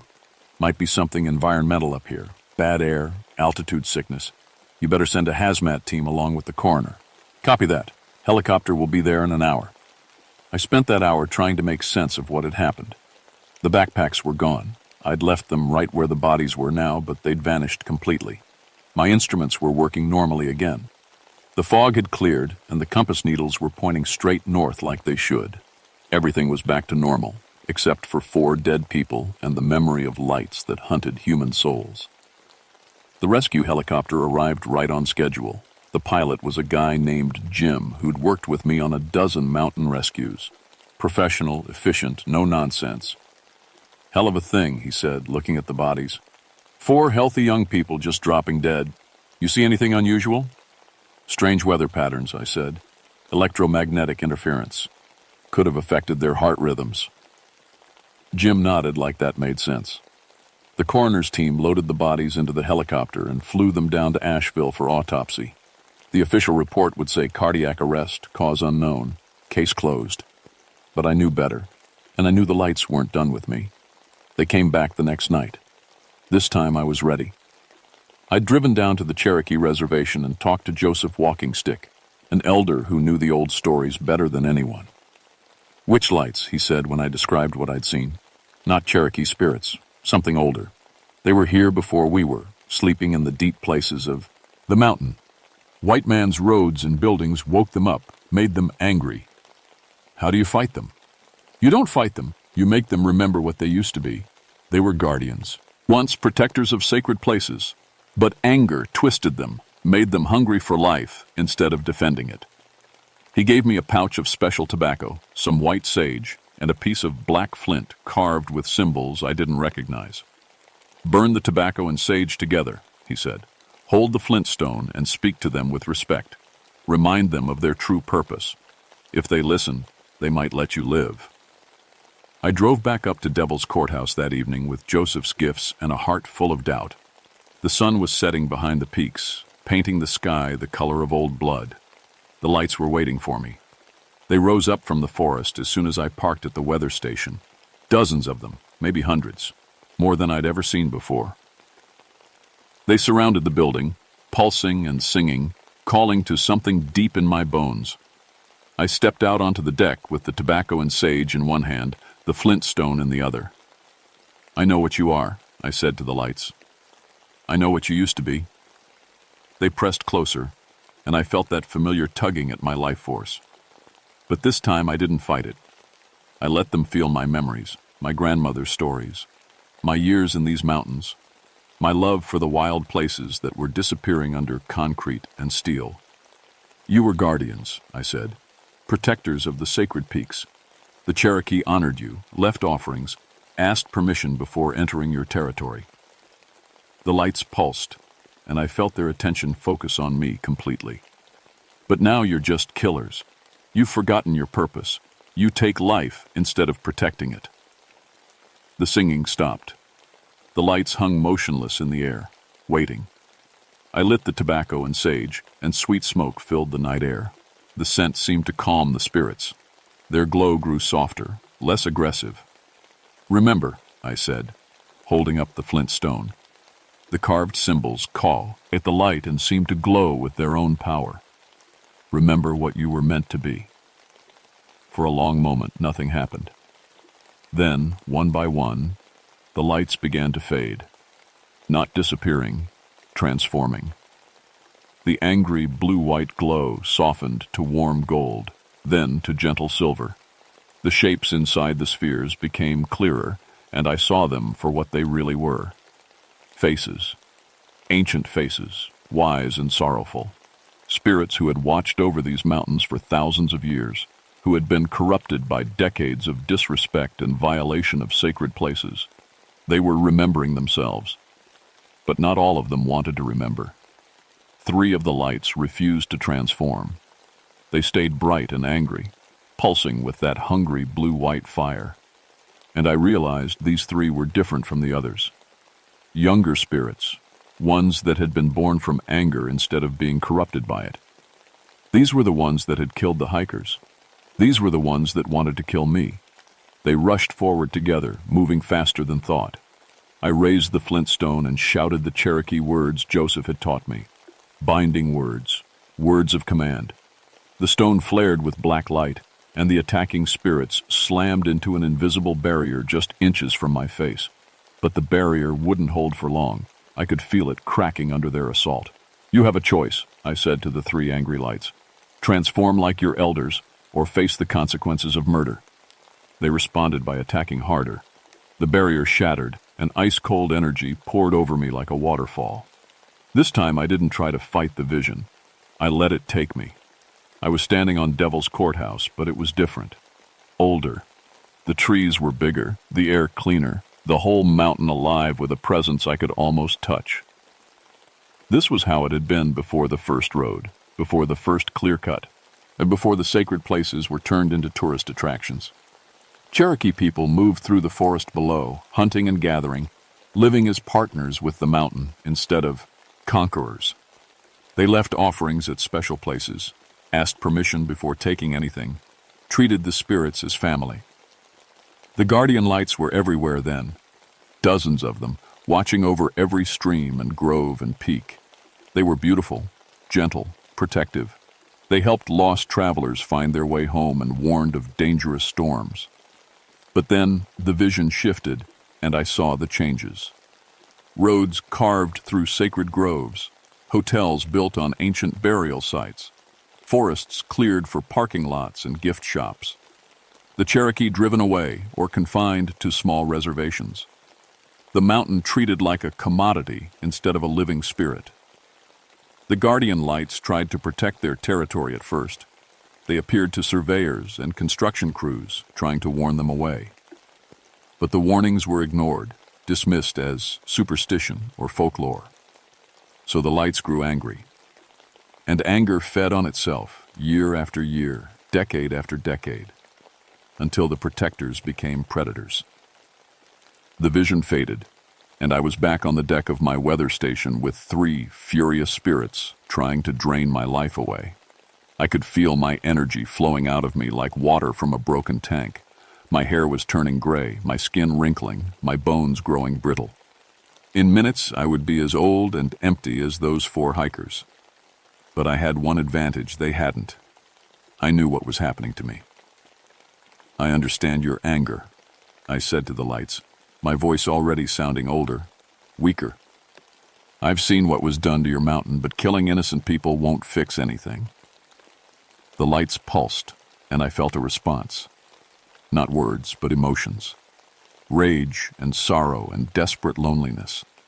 They had been guardians for so long that they didn't know how to be anything else, but everything they were supposed to guard was gone or changed. "There's another way," I said. "Help me protect what's left. Work with Piyun, Opal, instead of against them. Teach them to respect the mountain again." One of the 3 lights hesitated. Its glow flickered between angry blue and gentle gold. "Show them the old ways," I continued, even as more of my life force flowed away. "Guide the ones who come seeking the sacred places. Warn away the ones who come to exploit them." The hesitant light made its choice. It transformed, joining the older spirits in their peaceful vigil. That left 2. These last 2 were pure predators now, spirits born from decades of rage with no memory of their original purpose. They couldn't be reasoned with, couldn't be transformed. They could only be stopped. I pulled out my utility knife again and cut my palm, letting blood drip onto the flint stone. The Cherokee symbols blazed with light, and I spoke the binding words with all the strength I had left. "By blood and stone and sacred fire, I bind you to this place. No more shall you hunt the innocent. No more shall you feed on fear. Return to the deep places of the mountain and sleep until you remember wisdom." The binding took hold. The 2 predator spirits fought against it, their light flaring brighter than ever, but they couldn't break free. Slowly, inevitably, they sank toward the earth, drawn down into the mountain's depths, where they would sleep until their anger cooled. The last thing I saw before I collapsed was the peaceful spirits, dozens of them, surrounding me with warm, golden light, protecting me as I had protected them. I felt my life force slowly return. Not all of it, not enough to undo the aging I'd suffered, but enough to survive. When I woke up, the sun was rising over a quiet mountain. The spirits were gone, back to their eternal watch. But I knew they were still there, still protecting the sacred places from those who would harm them. And I knew my life had changed forever. The official report said I suffered from altitude sickness and exposure during my overnight stay at the weather station. The 4 hikers had died of cardiac arrest brought on by the stress of being lost in unfamiliar terrain. The electromagnetic anomalies were attributed to unusual solar activity. Case closed, everyone satisfied with rational explanations. But I knew the truth, and the mountain knew I knew. I requested a transfer from Devil's Courthouse the next month. The Weather Service was happy to move me to a lower elevation. They said the high altitude was clearly affecting my health. My hair had gone half gray overnight. I'd lost 15 pounds that never came back, and I tired more easily than I used to. But I also developed new abilities. I could sense supernatural presences anywhere in the Blue Ridge Mountains. I could tell when spirits were angry or peaceful, when a place was sacred or just empty wilderness. I could see the lights, even in daylight, watching from the deep forest, keeping their ancient vigil. Most importantly, I could communicate with them, not in words, but in the old way, through respect and offerings and careful attention to the signs they gave. I became a go-between. When hikers reported strange lights or unexplained phenomena, I was the ranger they called. I'd go to those places and talk to the spirits, find out what was wrong, negotiate solutions that kept both sides safe. Sometimes it was just a matter of rerouting a trail away from a sacred grove. Sometimes I had to convince developers to change their plans. Sometimes I just had to explain to the spirits that the world had changed, and not all change was an attack. It worked mostly. The number of unexplained deaths and disappearances in the Blue Ridge dropped to almost zero in the years after Devil's Courthouse. Word spread quietly through the Ranger Service. If you've got a supernatural problem, call Rebecca Moorfield. She knows how to handle it. But other places started reporting similar incidents. The Great Smoky Mountains, the Shenandoah, Mount Mitchell. It seemed like guardian spirits all through the Appalachians were waking up, remembering their purpose, choosing sides between protection and predation. I do what I can. I travel to the worst incidents, carry my grandmother's wisdom and Joseph Walking Stick's teachings to spirits who have forgotten their true nature. Sometimes I succeed, sometimes I fail, but I keep trying, because I learned something important on Devil's Courthouse that September night in 1977. The supernatural world isn't separate from our world, it's part of it, woven through it like roots through soil. We can pretend it doesn't exist, dismiss it as folklore and superstition, but that just makes it angry. Better to acknowledge it, better to show respect, better to remember that we're not the only intelligences sharing this planet. The Cherokee knew that, my grandmother knew that, now I know it too. So if you're ever hiking in the Blue Ridge Mountains and you see lights that don't behave like they should, lights that dance between the trees or follow you on the trail, don't run. Stop where you are, show respect, and listen to what they're trying to tell you. They might be warning you away from a dangerous place. They might be guiding you toward something sacred. Or they might just want acknowledgement that they exist, that they have a right to be here too. Whatever you do, don't ignore them. Don't dismiss them as tricks of the light or overactive imagination. The spirits of the mountains are real. They're watching. And after decades of being forgotten, they're finally ready to be remembered. Just make sure you remember them with respect. Because the alternative is what happened to those 4 hikers from Asheville. And trust me, you don't want that to be your story. My name is Rebecca Moorfield, and I've been a bridge between worlds for almost 50 years now. I'm getting old, and someday I won't be able to do this work anymore. When that day comes, I hope someone else will take up the responsibility. Someone who understands that the mountains are alive, that they have guardians, and that those guardians are willing to work with us if we're willing to work with them. Until then, I keep making my rounds, checking on the sacred places, talking to the spirits, making sure the peace holds. Because some truths are too important to let die with the people who learned them, and some lights are meant to guide us home, not lead us astray. Remember that, next time you see something impossible dancing in the darkness between the trees.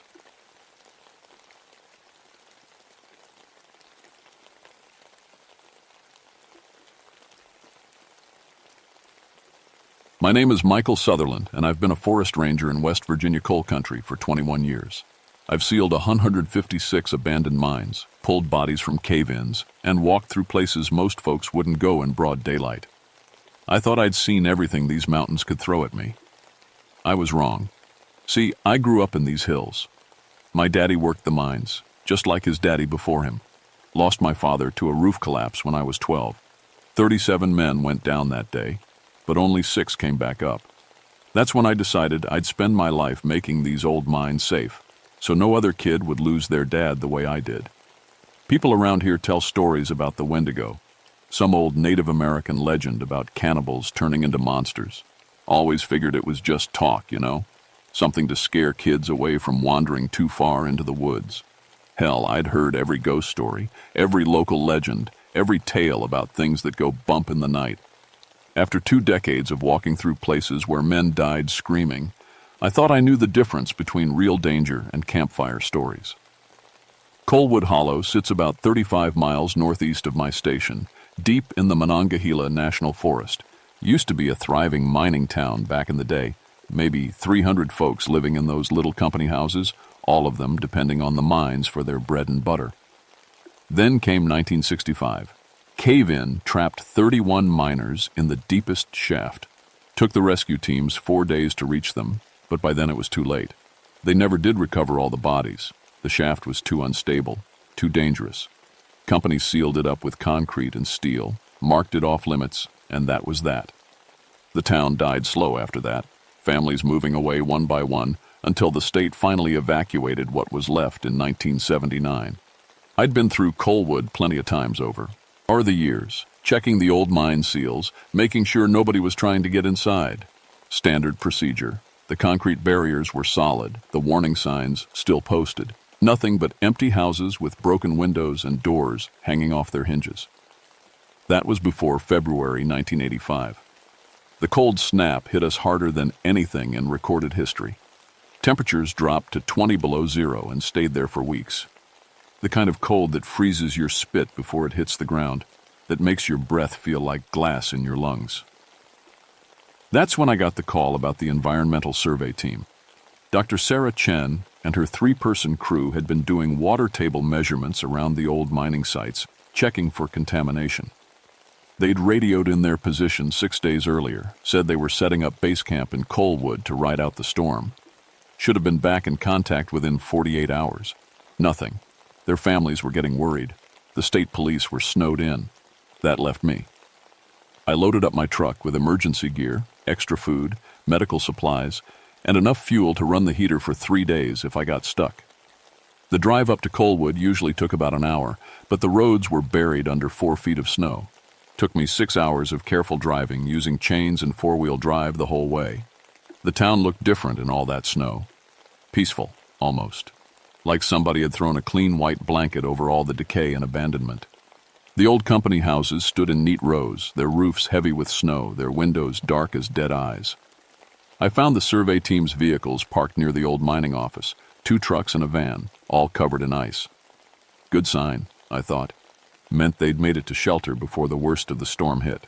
Started checking the houses one by one, calling out their names. Dr. Chen, Sarah, anybody in there?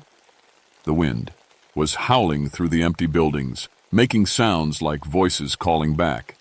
But when I stopped and listened real careful, there was nothing but silence and cold. Found their equipment. In the 3rd house I checked. Computers, measuring devices, sample containers, all of it just sitting there on a table like they'd stepped out for a minute and never came back. That's when I noticed something that made my skin crawl. The metal housing on one of their instruments had bite marks in it. Deep gouges where something had clamped down and tried to chew through solid aluminum. I ran my finger along the marks, feeling the sharp edges where teeth had scraped against metal. No animal I knew of could make marks like that. I spent the rest of that day searching every building in Colwood, calling out until my voice was raw.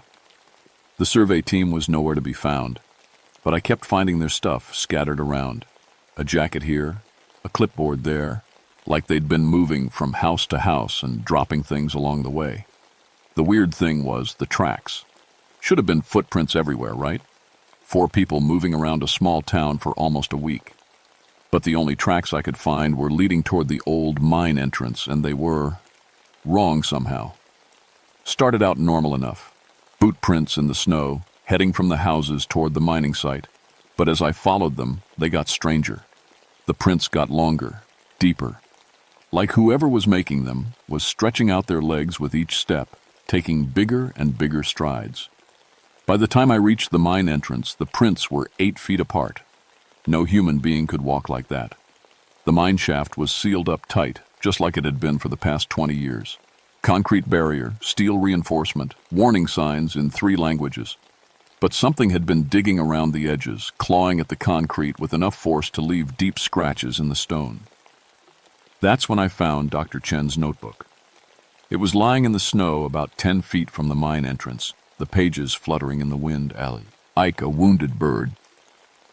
I picked it up and started reading, and what I found there made me wish I'd never come to Colwood. Day 1. Set up base camp in mining office.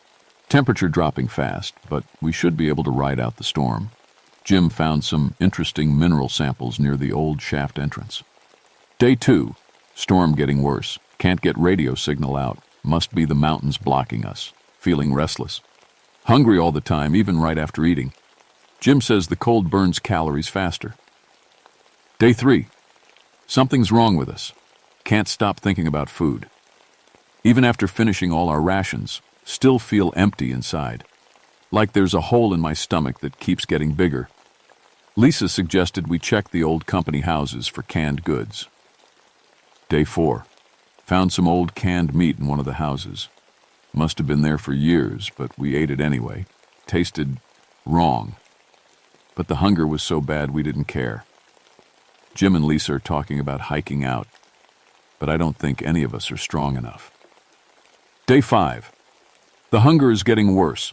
It's not just in our stomachs anymore. It's in our heads, our bones, our souls. We're changing, becoming something else, something that needs to feed. I can hear scratching sounds coming from the old mine shaft, like something trying to get out. Or maybe it's us trying to get in. The last entry was just one line, written in shaky handwriting. Day 6. The mine is calling to us. I closed the notebook and looked back at the sealed mine entrance. The concrete looked solid enough, but now I could hear what Dr. Chen had written about. A faint scratching sound coming from somewhere deep underground. Except that was impossible. The mine had been sealed for 20 years. Nothing could be alive down there. I was about to head back to my truck when I heard the scream. It started low, like wind moaning through a crack in the rocks. Then it'd go, up higher, louder, until it was a shriek that seemed to come from everywhere at once. The sound went right through me, made my teeth ache and my bones feel cold. When it stopped, the silence was even worse. I looked around, trying to figure out where the sound had come from.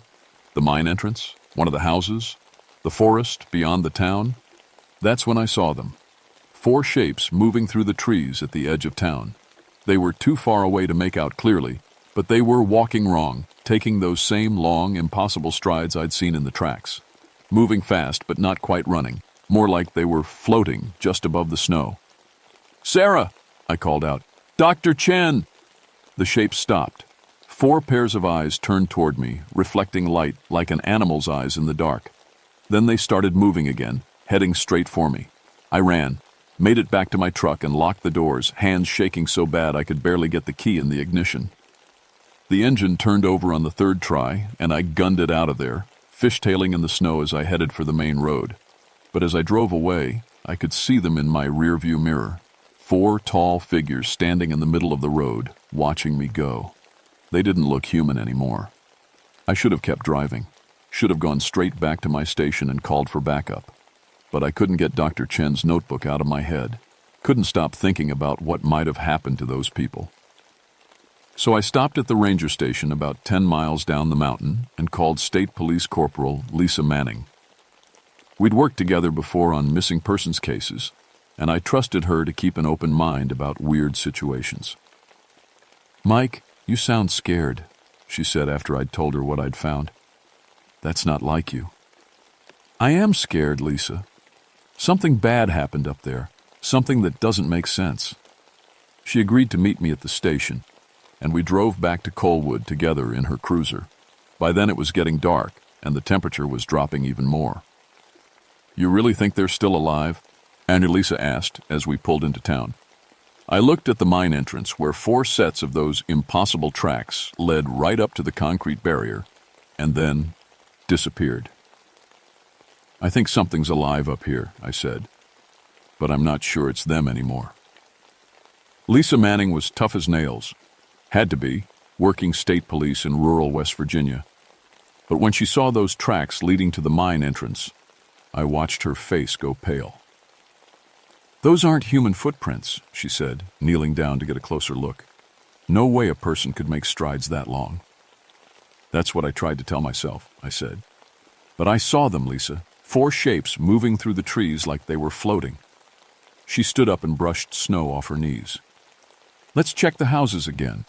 Maybe they're holed up somewhere, sick or hurt." We split up to cover more ground. I took the north side of town while Lisa checked the south. Each house was the same, empty, cold, filled with shadows and the sound of wind whistling through broken boards. I was coming out of the old barber shop when I heard Lisa scream. Not a surprised yell or a call for help, a full-throated, terror-filled scream that cut through the night air like a knife.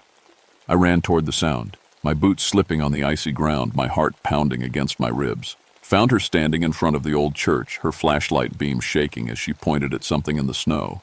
It was a human arm, just lying there, torn off at the shoulder, the bone showing white against the red meat. The fingers were still wearing a wedding ring, a simple gold band that caught the light from our flashlights. "Dr. Chen," Lisa whispered. She was married." I knelt down next to the arm, trying not to look too close at where it had been ripped away from the body. The wound wasn't clean like a knife cut or jagged like an accident. It looked like something had grabbed hold and twisted until the joint gave way. "Where's the rest of her?" Lisa asked. That's when we heard the laughter. It came from somewhere behind the church, high and wild and completely wrong. Not human laughter, more like the sound a coyote makes when it's found something dead and rotten to eat. But mixed in with that animal sound were voices, words we could almost understand. "Hungry," one of them said. "So hungry." "More," said another. "Need more." Lisa had her gun out, hands steady despite what we'd just found. "Police, come out with your hands visible." The laughter got louder, and then we saw them. 3 shapes came around the corner of the church, moving in that same wrong way I'd seen earlier. They might have been human once, but not anymore. They were tall, maybe 8 feet, and so thin they looked like scarecrows made of bones and rags. Their skin was gray-white, stretched tight over their skulls, and their eyes glowed yellow in the dark. But the worst part was their mouths. Lipless grins full of teeth that were too long, too sharp, like somebody had filed them to points. And when they smiled at us, I could see bits of red meat stuck between the yellowed enamel. "Jim Morrison," one of them said in a voice like gravel and wind. That was his name, the one who tasted the best. Lisa fired 3 shots, center mass, perfect grouping. The bullets went right through the things like they were made of smoke. They didn't even flinch. "Run," I said. We ran. Made it maybe 50 yards before one of them got in front of us, moving faster than anything had a right to move. It reached out with arms that were too long, fingers that ended in black claws, and grabbed Lisa by the throat. "Pretty," it said, tilting its head like a bird studying a worm. "Young. Lots of meat on the bones." I swung my flashlight at its head, putting all my weight behind it. The metal cracked against its skull with a sound like breaking glass, and for a second the thing let go of Lisa and staggered backward. "The truck!" I yelled, and we ran again. This time we made it to Ice's cruiser before they caught up. She had the engine running and the doors locked when all 3 of them surrounded the vehicle, pressing their faces against the windows and leaving smears of something dark and wet on the glass. "Let us in," one of them said, its voice muffled by the glass. "We just want to talk." Its hand left a perfect print on the window, 5 fingers, but each one had too many joints, bending in ways that made my stomach turn. Lisa put the car in reverse and floored it, but the snow was too deep and the tires just spun. We were stuck. "The radio," I said. "Call for backup." Lisa grabbed the handset and tried to raise the dispatcher, but all we got was static. The things outside were laughing again, tapping on the windows with their claws, making sounds like fingernails on a chalkboard. "No signal," she said. "We're cut off." That's when I remembered something from Dr. Chen's notebook, the scratching sounds coming from inside the sealed mine. If these things could pass through solid matter like they were ghosts, then maybe they could go places that should have been impossible. "The mine," I said. "They're coming from inside the mine." One of the creatures pressed its face against my window, its yellow eyes staring right into mine. "Michael Sutherland," it said, and somehow it knew my name. "Son of Thomas Sutherland. We remember your father." My blood went cold. My father died in a cave-in 20 years ago. "Died screaming," the thing said. "Died hungry, just like you will." It raised one clawed hand and brought it down on the windshield. The glass spider-webbed but didn't break. Yet. "The old mining office," Lisa said. "It's got a generator, thick walls. If we can make it there..." Another blow to the windshield. This time cracks spread all the way across. "Go," I said. We kicked open the doors at the same time and ran for the mining office. The crew. Auteurs right behind us, their laughter echoing off the empty buildings. I could hear them gaining ground, their footsteps making no sound in the snow, but their breathing getting closer and closer. Lisa made it to the door first and yanked it open. I dove through just as claws raked across my back, tearing through my coat and into the skin underneath. We slammed the door and threw the deadbolt, then dragged a filing cabinet in front of it for good measure. Outside, the things were scratching at the walls, testing the windows, looking for a way in. But the mining office had been built solid. Thick walls, small windows with heavy glass, steel-reinforced doors.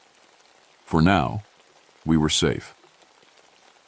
"You're back," Lisa said, and I could feel warm blood soaking into my shirt. "I'll live," I said, though the scratches burned like fire. "Question is, for how long?" That's when we found the fourth member of Dr. Chen's team. The body was in the corner of the mining office, covered by an old tarp.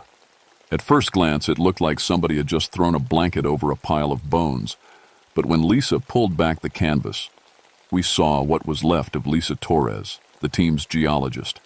Most of her was gone. What remained had been picked clean, like something had taken its time with the meal. But her face was still intact, frozen in an expression of absolute terror. Her eyes were wide open, staring at the ceiling, and her mouth was stretched wide like she'd died screaming. "Jesus," Lisa whispered, and I could hear her fighting not to throw up. But it wasn't the body that made my blood run cold. It was what was written on the wall above it, scratched into the concrete with something sharp. "The hunger grows." Below that, in the same jagged letters, "They came for us in the dark, made us eat, made us change, made us hungry for more." And at the bottom, in handwriting, I recognized from Dr. Chen's notebook, "We're sorry. We couldn't stop it." The scratching outside was getting louder, more insistent. Through the small window, I could see shapes moving in the darkness, testing the walls, looking, for weaknesses. "What are they?" Lisa asked. I thought about the stories my grandfather used to tell, the ones I'd dismissed as folklore and superstition, about the Wendigo, the cannibal spirits that haunted the deepest parts of the forest, about how hunger could drive men to do things that changed them forever. "You remember the mine disaster in 1965, I said.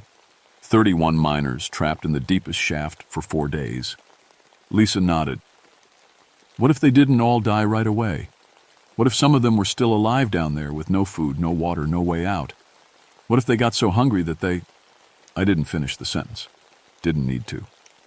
"Cannibalism," Lisa said. "That's just a story." "Is it? Look around you. Look at what happened to Dr. Chen's team." The scratching stopped.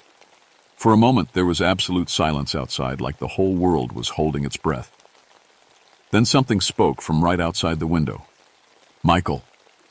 It was my father's voice, exactly like I remembered it. "Michael, son, I'm hurt. I need help." I knew it wasn't really him. Knew he'd been dead for 20 years. But hearing that voice, the way he used to call for me when I was a kid, made my chest tighten up with old grief and guilt.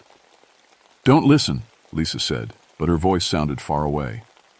"I've been waiting for you down here," my father's voice continued. "Waiting in the dark. It's cold, son. So cold and so hungry."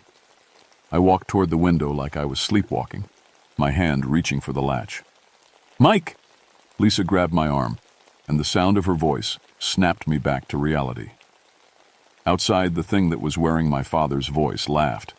"Almost had you," it said. And now it sounded like the creature again, all gravel and wind. That's when the lights went out. The generator had been running steady since we'd gotten inside, but now it sputtered and died, leaving us in complete darkness except for the weak beam of our flashlights. The creatures outside started laughing again, a sound like breaking glass and dying animals. "They cut the fuel line," Lisa said. "Something hit the front door so hard that the whole building shook. Then again, the filing cabinet we'd pushed against it scraped across the floor." "Back door," I said. We made our way through the office in the dark, using our flashlights to navigate around desks and equipment. Behind us, the front door was starting to splinter. The back door was solid steel, but when I tried the handle, it was unlocked. We stepped out into the alley behind the building, and for a moment I thought we were clear. Then I saw the mine entrance, maybe 100 yards away. The concrete seal that had been intact for 20 years was broken open, cracked down the middle like an eggshell, and coming up out of that hole in the ground were more shapes, tall and wrong and hungry. Dozens of them. The mine, Lisa breathed. They're all coming out of the mine. That's when I understood. The disaster in 1965 hadn't killed the miners. It had changed them, turned them into something else, something that could survive in the dark and cold for decades, feeding on whatever stumbled into their territory. Dr. Chen's team hadn't just gotten lost in the storm. They'd been hunted, infected, transformed. And now, they were part of the pack. The truck, I said. If we can make it to the truck. One of the creatures stepped into the alley behind us, blocking our escape route. In the light from my flashlight, I could see its face clearly for the first time. It had been Dr. Chen. I could still see traces of the woman she'd been in the shape of the skull, the color of her hair. But everything else was wrong. Her skin was gray and stretched tight, her eyes glowed yellow, and her mouth was full of those sharp, filed teeth. "Michael," she said in a voice like rustling leaves, "you came back for us." That was kind.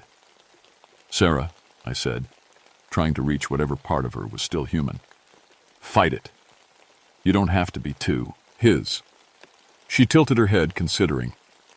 "But I'm so hungry," she said, "and you look so warm." She took a step toward us, and I did the only thing I could think of. I pulled out the emergency flare from my belt and popped it. Red light flooded the alley, and Dr. Chen Thing screamed and staggered backward, raising her hands to shield her eyes. "The light," Lisa said. "It hurts them." I threw the flare as hard as I could toward the mine entrance, and for a moment all the creatures scattered, retreating from the bright red glow. We ran for the truck while they were distracted, but I knew we only had minutes before the flare burned out. Lisa got the engine started while I scraped ice off the windshield with my bare hands.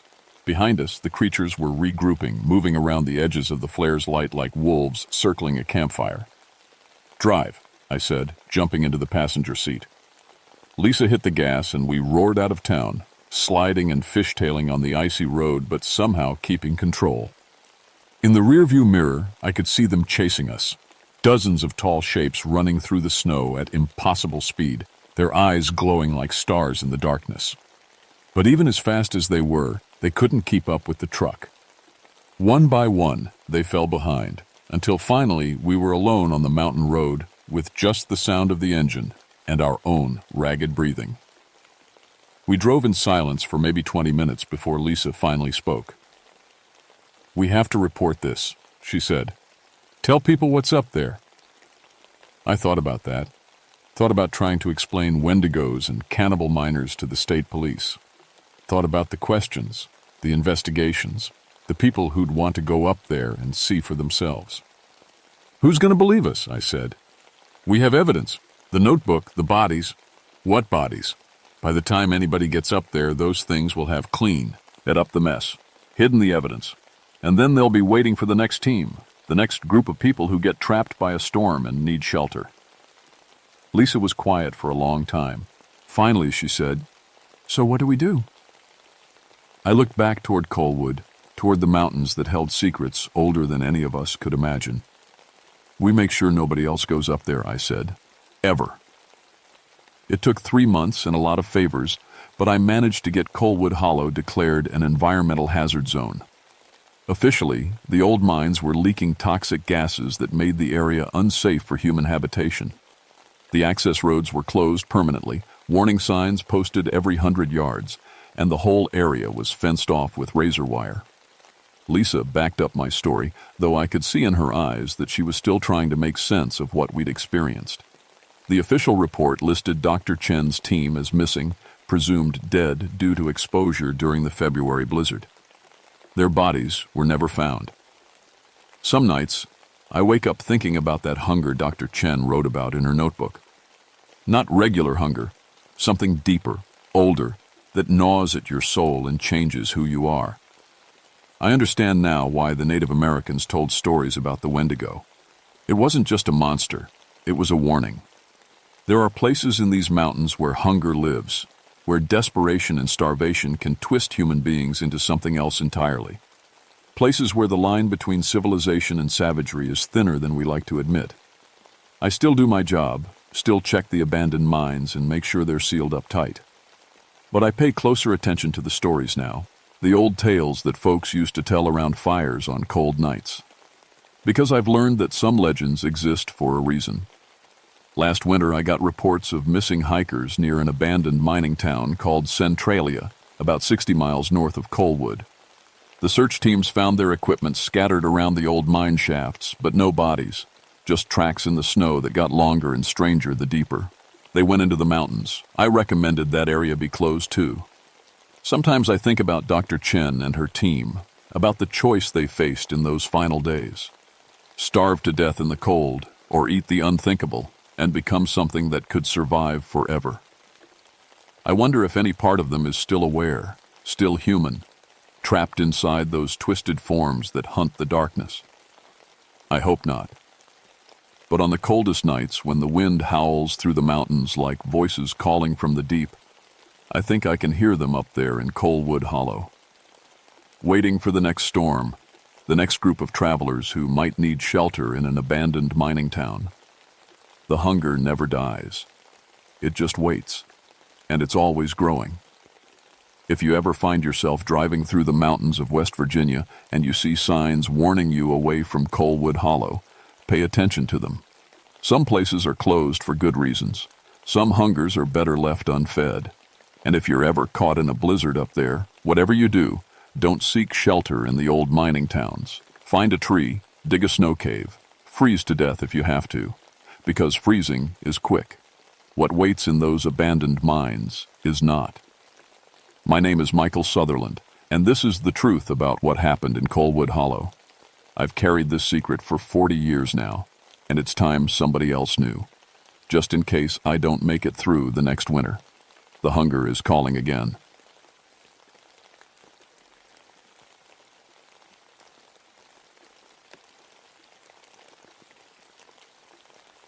My name is Jonathan Ashford, and I've been a ranger in the North Georgia mountains for 16 years. Before that, I spent 12 years as a detective with Atlanta PD, working homicide cases that would make most people sick. I thought I'd seen everything humans could do to each other. I was wrong. I moved to the mountains after my partner got killed in a drug bust gone bad. Couldn't handle the city anymore. All that concrete and noise and death. The Chattahoochee National Forest offered me peace, or so I thought. Blood Mountain is the highest peak on the Appalachian Trail in Georgia, standing at 4,458 feet. The Cherokee used to call it Slaughter Mountain because of all the tribal wars fought there. Local folks say the ground is cursed. I never believed in that stuff. Skinwalkers, ghosts, curses. That was all nonsense to a former cop like me. Evidence and facts. That's what mattered. October 1981 was strange from the start. The weather stayed warm when it should have been cooling down. The leaves hadn't changed color yet, which made everything feel off. Even the animals seemed restless. I'd been working the trail maintenance between Neal's Gap and Blood Mountain Shelter when the call came in. "John, we got a body up on the trail." That was Sheriff Morrison from Union County. "Hiker found him this morning near the summit. You need to get up there now." I grabbed my gear and hiked the 2 miles to the scene. The victim was Marcus Webb, 26 years old, from Marietta. His body was arranged in a perfect circle of rocks, arms spread wide, facing north. Someone had carved symbols into the trees around him, Cherokee-looking marks that made my skin crawl. But that wasn't the worst part. The worst part was Marcus's face. It looked peaceful, like he was sleeping. No signs of struggle, no defensive wounds, nothing that suggested he'd fought back. His backpack sat next to him, untouched. Wallet still had cash and credit cards. "What do you think, John?" Morrison asked. He was a good sheriff, but had never worked a murder case. I knelt beside the body, pulling on latex gloves. 16 years in law enforcement had taught me to look for details others missed. "No robbery motive. Killer took time to arrange the scene. This is personal." That's when I noticed the footprints. Human shoes leading up to the body, then nothing. Just animal tracks leading away. Raccoon prints, then deer, then something I couldn't identify. Like whoever killed Marcus had vanished into thin air. "Get me the state boys," I told Morrison. "And the FBI if they'll come. This isn't normal." I took photos with my camera, making notes in my pad. The symbols on the trees looked fresh, carved recently with something sharp. The arrangement of rocks was too perfect to be random. Someone had spent time here, planning this. As I worked the scene, the forest around us grew quiet. No birds singing, no squirrels chattering. Even the wind stopped blowing. The silence pressed down like a weight. "You feel that?" Morrison whispered. I did. Something watching us from the trees. I'd had that feeling before, back in Atlanta, when walking into gang territory. The hair on your arm stands up, and your gut tells you to run. But I was a professional. I kept working, bagging evidence and taking measurements. Still, I couldn't shake the feeling that we weren't alone up there. That something in those woods was studying us, learning about us. When we finally hiked back down, I was exhausted in a way that had nothing to do with the climb. That night, I called my old partner from Atlanta PD. "Tommy, you ever work a scene where nothing made sense?" "All the time, John." "Why?" "Got a murder up here. Killer left tracks that just disappear." Tommy laughed. "Maybe your mountain man learned to fly." But it ain't funny. Not when you'd seen Marcus Webb's peaceful face and felt those eyes watching from the forest. Something was wrong on Blood Mountain, and I had a feeling this was just the beginning. The FBI sent Dr. Sandra Kellerman, a profiler from their Atlanta office. She was smart, maybe 40 years old, with gray streaks in her dark hair and eyes that missed nothing. We met at the ranger station the next morning. "Tell me about the scene," she said, studying my photos. I walked her through everything, the body placement, the symbols, the strange footprints. She listened without interrupting, making notes in a leather folder. "The killer has knowledge of Cherokee traditions," she said finally. "These symbols are protective wards used to contain spirits, but they're carved backwards, which reverses their meaning. So instead of keeping spirits in, they let them out?" "Something like that." She looked up at me. "You said the footprints just stopped. Changed. From human boots to animal paws. Different animals." Dr. Kellerman frowned. "That's unusual. Could someone have prepared fake tracks?" "Maybe. But the depth and spacing looked natural. Like whatever made them was actually changing as it walked." She closed her folder. "Show me the scene." We hiked up to Blood Mountain summit in the afternoon. The October sun felt too warm, and the air was thick like before a storm. Dr. Kellerman examined everything I'd found, taking her own photos and measurements. "The victim knew his killer," she said. "No defensive wounds, no signs of fear. Marcus Webb trusted whoever did this. That's what bothers me. How do you get someone to lie down peacefully while you arrange rocks around them? Drugs, maybe? Or..." She hesitated. "Or what?" "In my experience, people only cooperate like this when they believe they're helping someone they care about. Family member, close friend, lover. But Marcus Webb had been hiking alone. His family said he didn't know anyone in Georgia except a few trail acquaintances. So who had he trusted enough to die for? That's when he barred the scream. It came from the north, down toward Slaughter Creek. High-pitched, terrified, cutting through the forest like a knife. Dr. Kellerman and I looked at each other, then grabbed our gear and ran. We found Jennifer Price at the bottom of a ravine, 23 years old, from Tennessee. She'd been hiking south on the trail when someone attacked her. Like Marcus, she showed no defensive wounds. But unlike Marcus, Jennifer's skin had been removed from her arms and face with surgical precision. "Jesus Christ," Dr. Kellerman whispered. I'd seen plenty of bodies in Atlanta, but nothing like this. The killer had taken Jennifer's skin like a trophy, leaving her flesh exposed but not mutilated. The cuts were clean, professional, made by someone who knew anatomy. "This isn't a normal serial killer," I said. "No, this is something else entirely." We called in the Georgia Bureau of Investigation and cordoned off the area. While waiting for the crime scene team, I walked the perimeter, looking for clues. That's when I saw him. A man stood at the edge of the clearing, maybe 50 yards away. He wore a plaid shirt and jeans, looked like any other hiker. But something was wrong with his face. It didn't fit right, like a mask that was too big. "Hey!" I called out. "Police, stay where you are!" The man turned toward me and I saw what was wrong. He was wearing someone else's skin over his own face. Jennifer Price's face, stretched and distorted, but recognizable. I reached for my radio to call Dr. Kellerman, but when I looked back, the man was gone.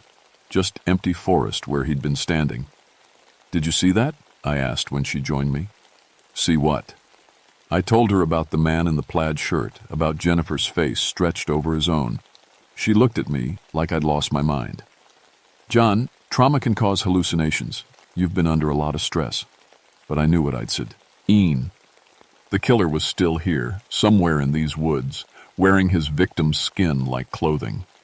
And if I was right, he wasn't finished hunting. That night I couldn't sleep. Every sound outside my cabin made me reach for the pistol on my nightstand. Twice I got up to check the doors and windows. Something was out there in the darkness, watching and waiting. Around 3 a.m, my phone rang. "Ranger Ashford, this is Marcus Webb." I sat up in bed, fully awake. "Who is this?" "It's Marcus. I need help. I'm lost on the trail near Blood Mountain. Can you come find me?" The voice was perfect, exactly how Marcus had sounded when I'd interviewed his family.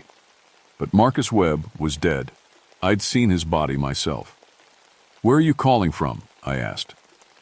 "Pay phone at Neal's Gap. Please, I'm scared. There's something in the woods with me." The line went dead. I sat in the darkness, gun in my hand, trying to make sense of what I'd heard.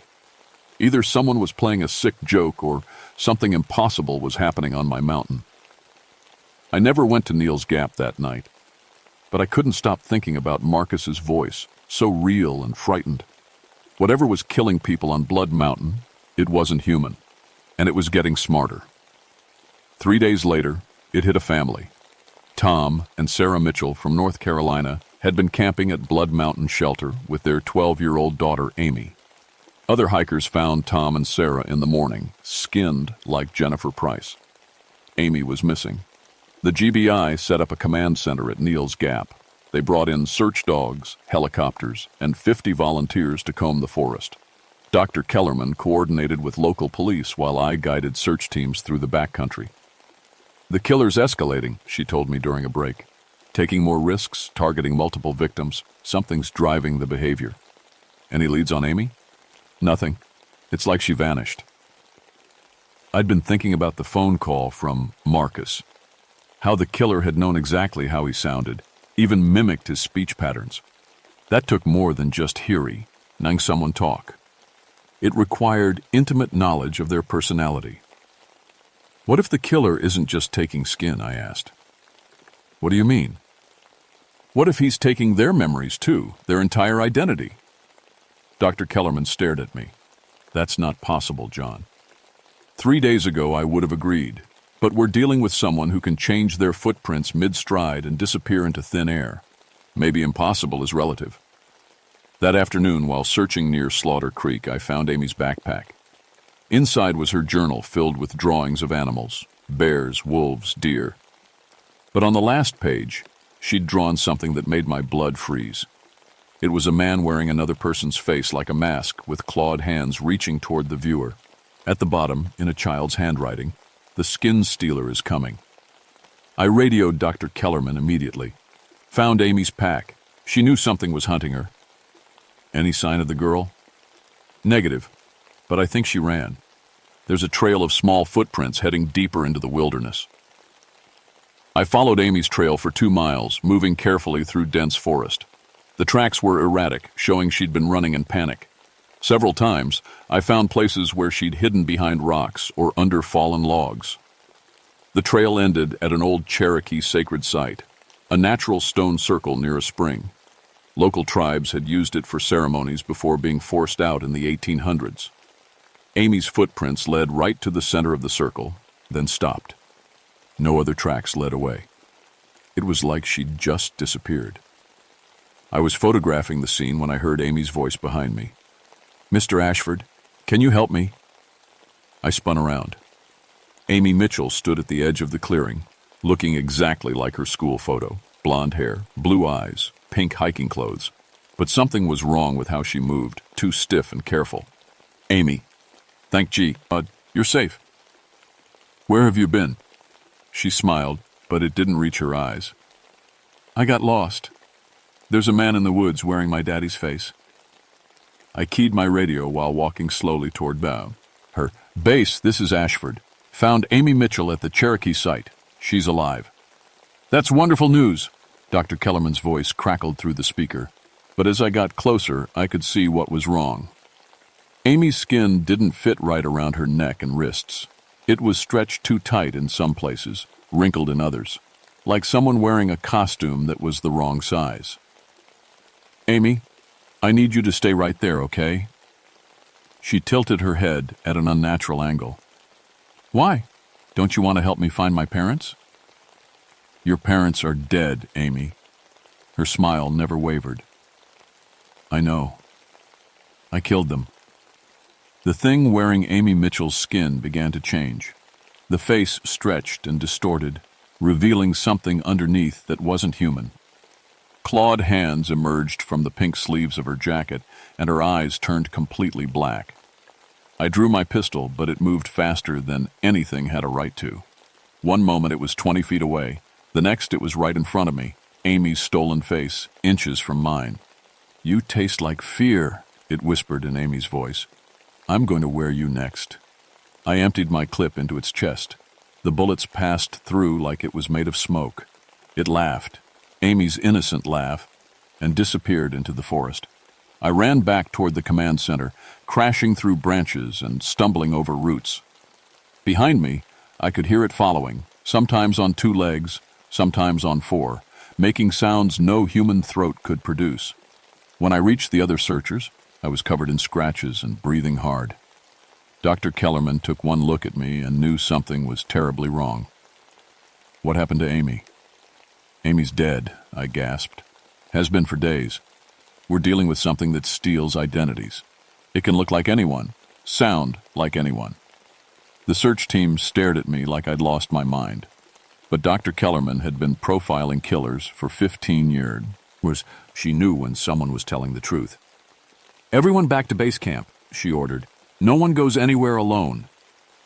But as we walked back through the forest, I couldn't shake the feeling that it was already among us, wearing one of our faces, planning its next move. The thing that lived on Blood Mountain wasn't just killing people. It was becoming them. And now it had its sights set on me. That night, Dr. Kellerman and I sat in the ranger station, going through everything we knew. She'd been making phone calls to colleagues, trying to understand what we were facing.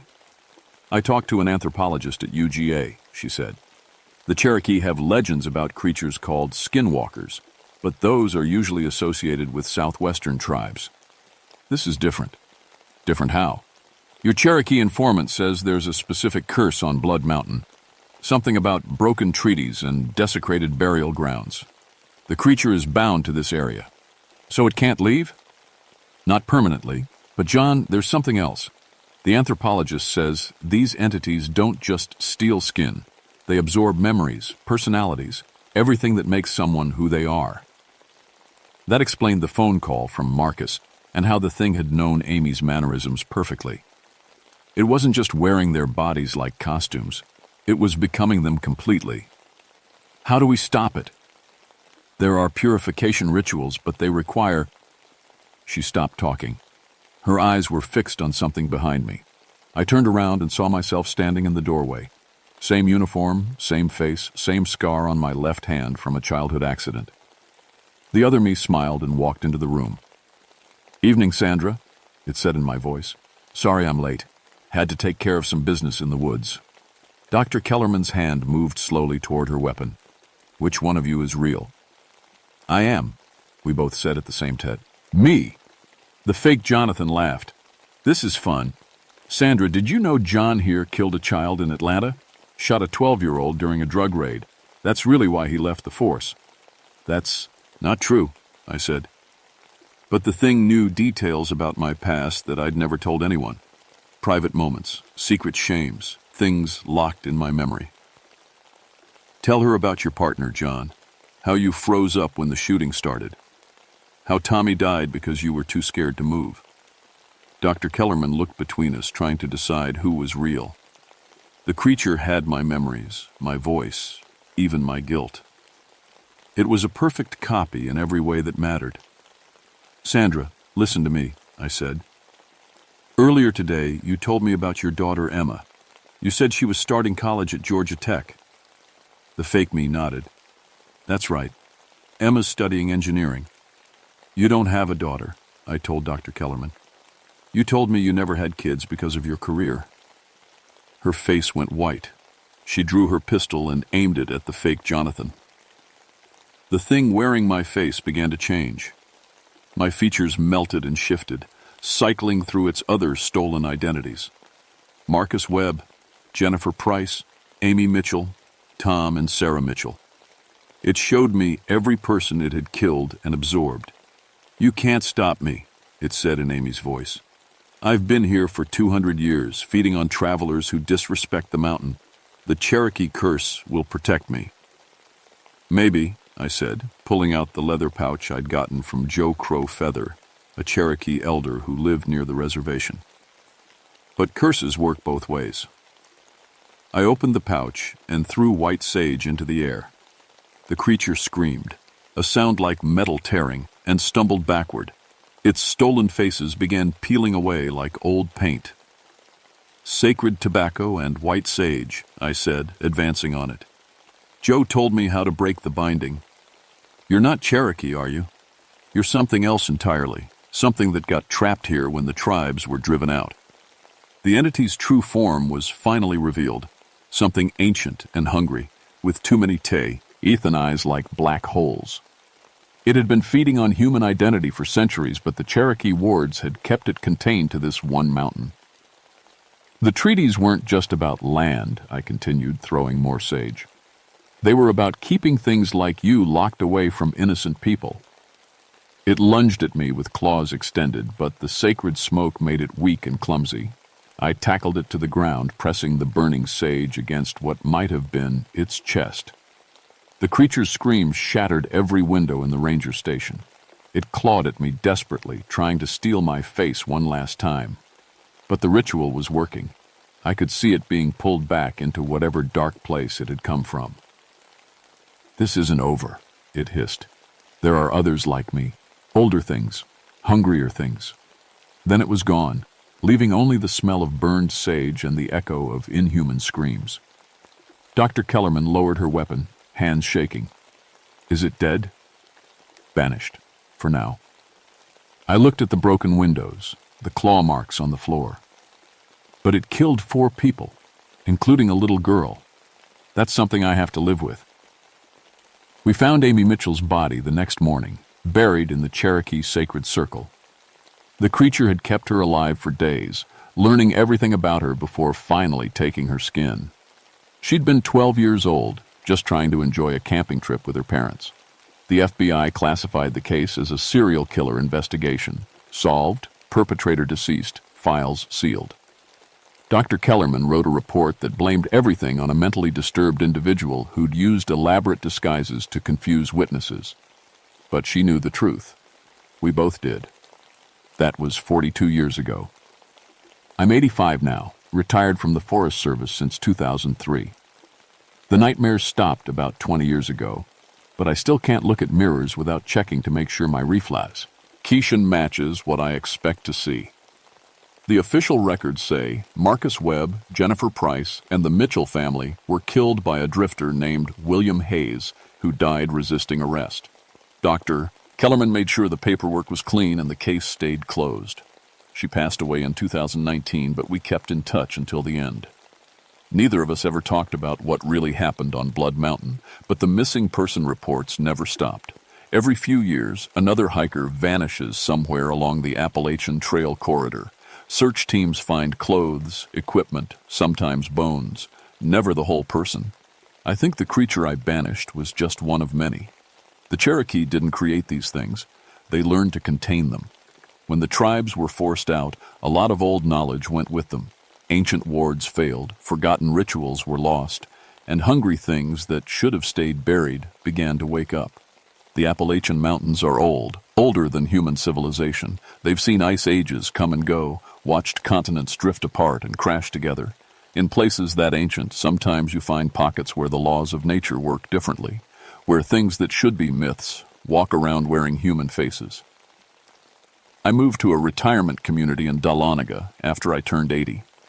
My cabin on Blood Mountain sits empty now, the Cherokee wards I placed around it still holding. Local hikers sometimes report strange sounds from that direction, voices calling for help, children crying in the woods.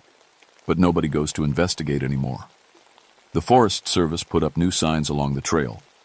Stay on marked paths. Camp only in designated areas. Report unusual wildlife behavior immediately. They don't say why, but the old-timers know. Some places aren't meant for humans. If you're planning to hike the Appalachian Trail, listen to an old ranger's advice. Trust your instincts. If someone approaches you in the backcountry and something feels wrong about them, the way they move, the way they talk, the way their skin doesn't quite fit, get away immediately. Don't try. I'd help them. Don't feel bad about leaving them behind, because that person you're trying to help might not be a person at all. Last month, I got a call from a young ranger named Sarah Chen. She's been working the Blood Mountain section for 2 years, just like I did when I was her age. Mr. Ashford, I found something I think you should know about. A hiker went missing near the Cherokee site, but we found his backpack and clothes arranged in a perfect circle, just like you described in your reports. I told her I was too old to hike anymore, but she should talk to Joe Crowfeather's grandson about getting some white sage, and if she ever sees someone who looks like the missing hiker walking around the forest, she should run. Some curses can't be permanently broken. They can only be contained, passed down from one generation to the next, guarded by people who understand the responsibility. The Cherokee called it Slaughter Mountain for a reason, and 42 years later, it's still hungry.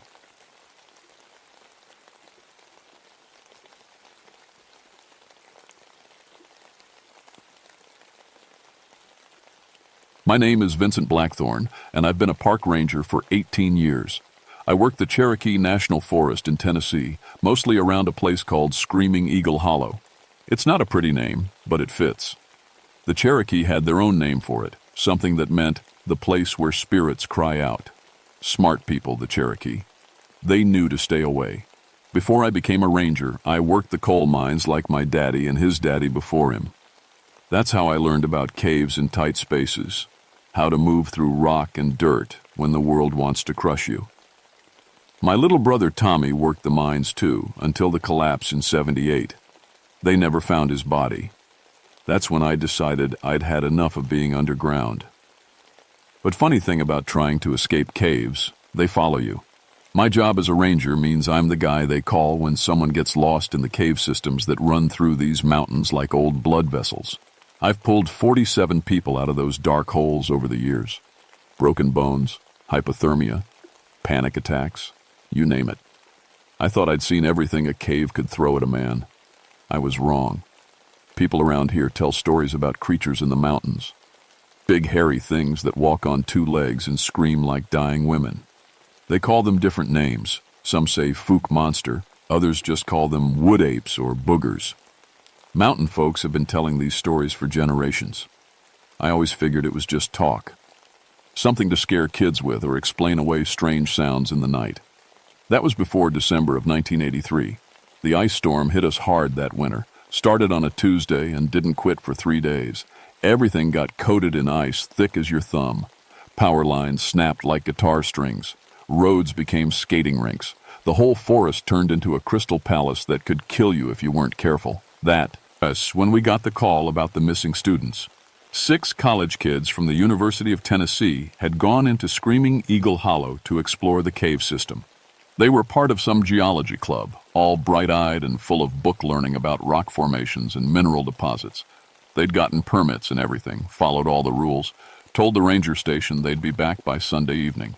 Tuesday morning came and went. No sign of them. Wednesday, their professor called the sheriff. Said his students never missed classes, especially not the ones going for their PhD.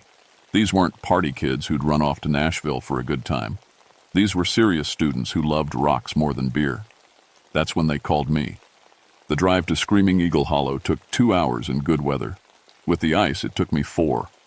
I had to stop 3 times to put chains on my tires, and even then I was sliding all over the place. The trees looked like they were made of glass, beautiful and deadly. Every few minutes I'd hear another one crack and fall, sounding like gunshots in the quiet. When I finally made it to the trailhead, I knew we had problems.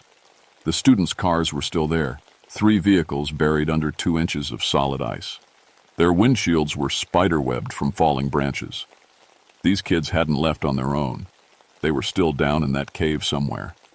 I radioed back to headquarters, but all I got was static. The ice storm had knocked out most of the repeater towers. I was on my own until the weather cleared and help could get through. That should have been my first warning.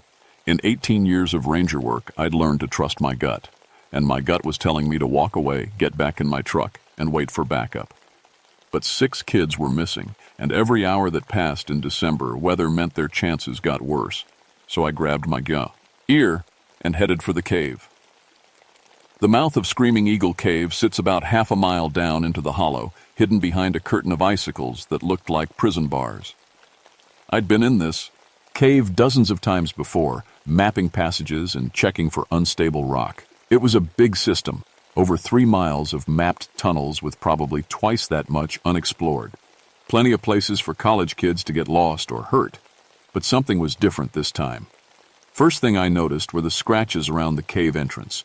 Deep gouges in the limestone, about 4 inches wide and fresh enough that the stone dust hadn't washed away yet. I'd seen bear claws before, but these were different.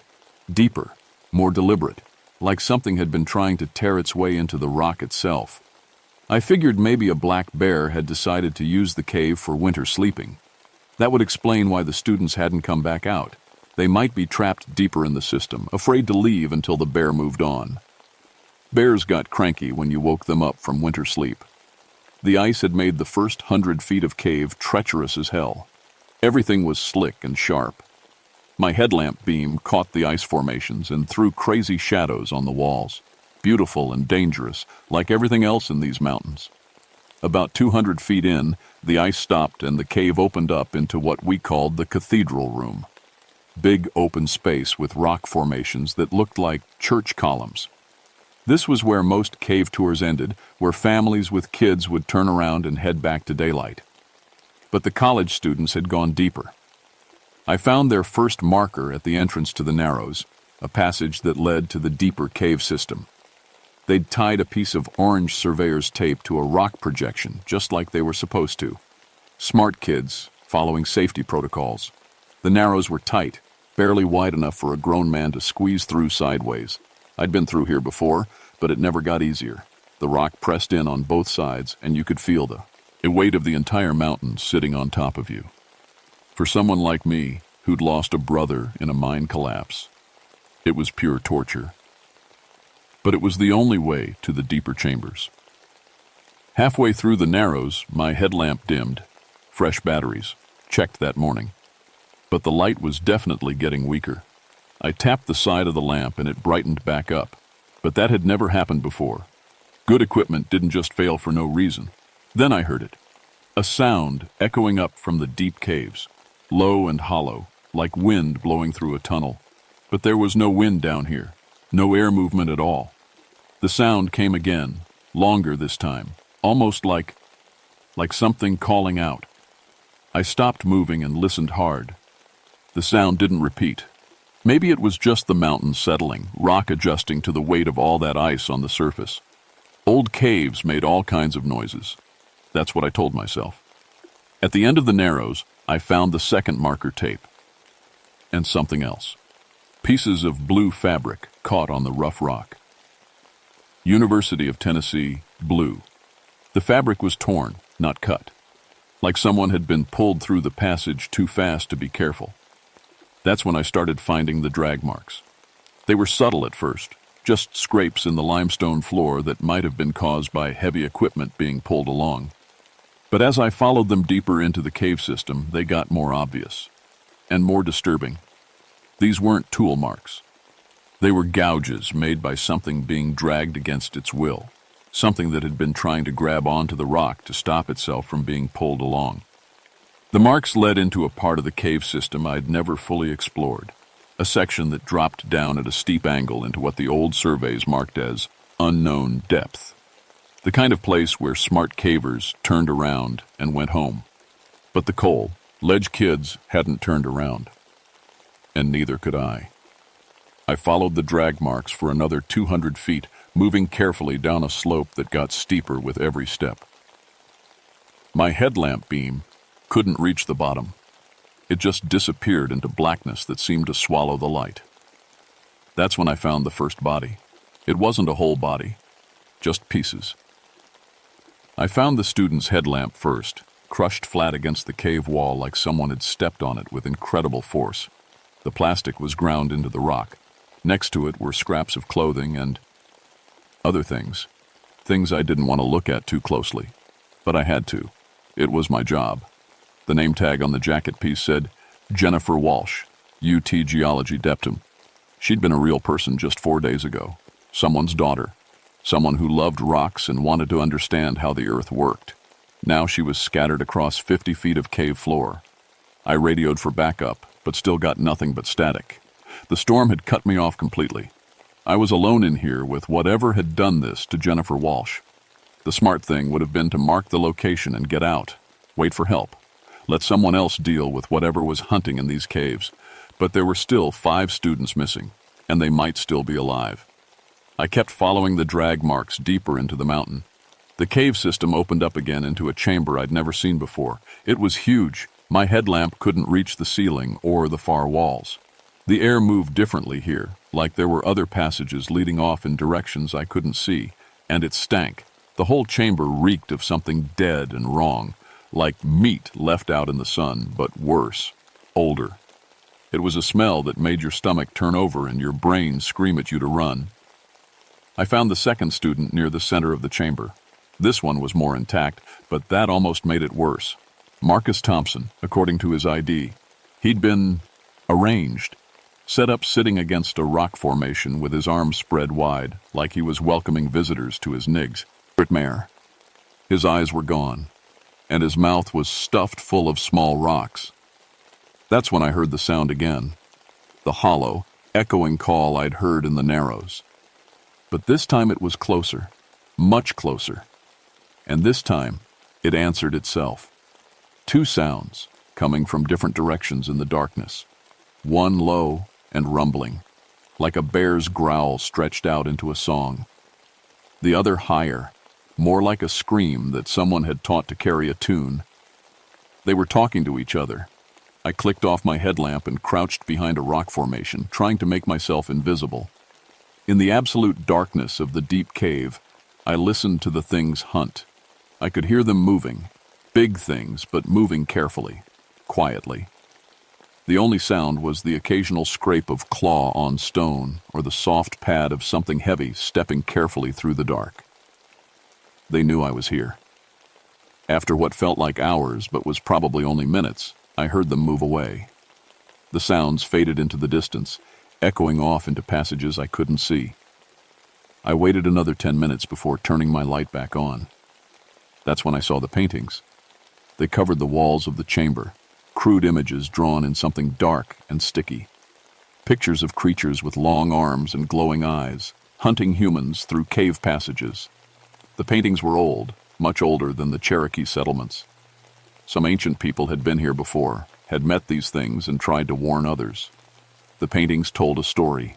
Humans entering the caves, the creatures taking them one by one. And at the end, a final image that made my blood freeze. A pile of human bones carefully arranged in the deepest part of the cave. And standing over it, a creature so large and terrible that whoever painted it had used the entire wall to show its full height.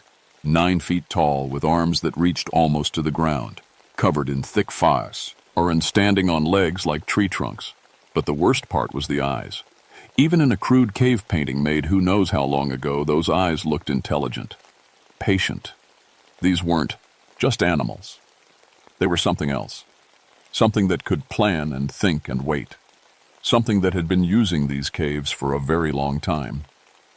I had to find the other students and get out. But as I stood up to leave, my headlamp started dimming again. And this time, tapping it didn't help.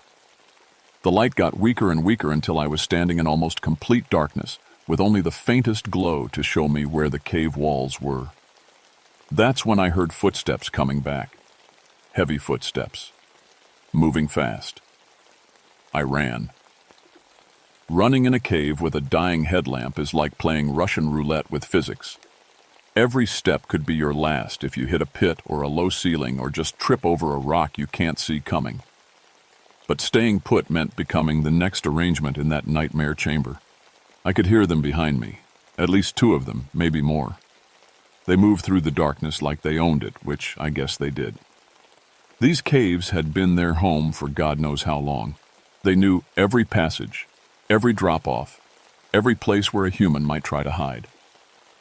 My headlamp finally gave up completely, just as I reached the entrance to the Narrows. Total darkness.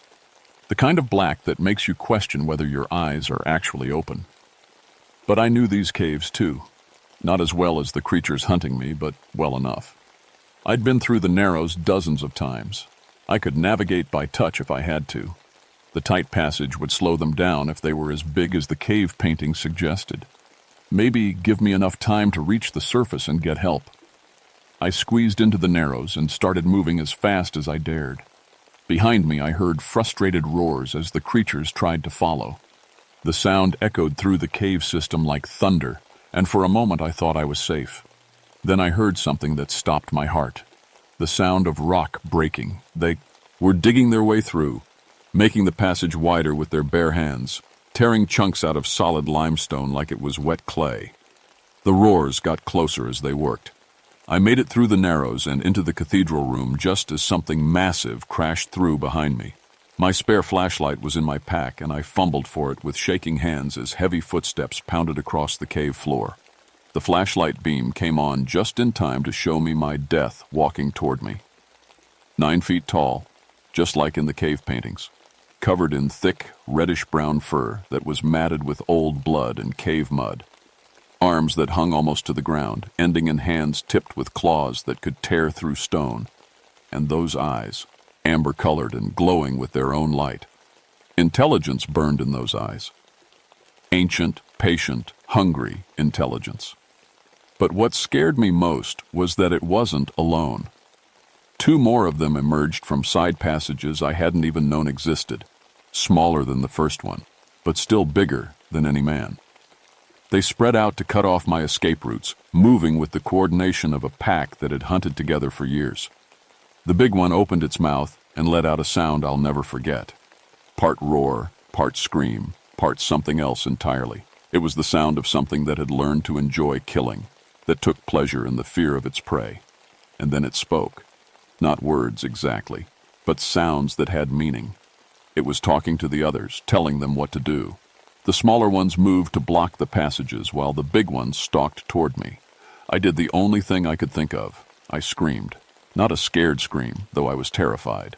A loud, echoing scream that bounced off the cave walls and came back from a dozen different directions. The creatures stopped, confused by the echoes. That's when I remembered something from my mining days. Sound behaved strangely in underground spaces. If you knew how to use it, you could make yourself sound like you were somewhere else entirely. I moved to a different spot and screamed. Again, aiming my voice at a particular rock formation that I knew would send the echo back from the opposite side of the chamber. To the creatures, it sounded like there was someone else in the cave with us. They spread out to search for the new threat, and I kept moving, using every acoustic trick I'd learned in 18 years of cave work, making sounds that seemed to come from everywhere and nowhere. But it couldn't last forever. They were too smart, and they were learning my tricks. The big one figured it out first. It turned toward me with those glowing eyes and smiled. Actually smiled, like it was impressed by my cleverness but knew the game was over. It started walking toward me. and I knew I was going to die in that cave. Just like Tommy had died in the mine collapse, just like the college students had died, just like everyone who went too deep into places humans weren't meant to go. But then I heard something that changed everything. Voices. Human voices, calling my name from the cave entrance. Help had finally arrived. The creatures heard it too. The big one's head snapped toward the entrance, and it let out a roar of frustration. It looked back at me, and I saw something like regret in those ancient eyes, like it was genuinely sorry to be interrupted. Then all three of them melted back into the darkness, moving so quietly I couldn't tell which passages they'd used. One moment they were there. The next I was alone in the cathedral room with only the echo of my own breathing.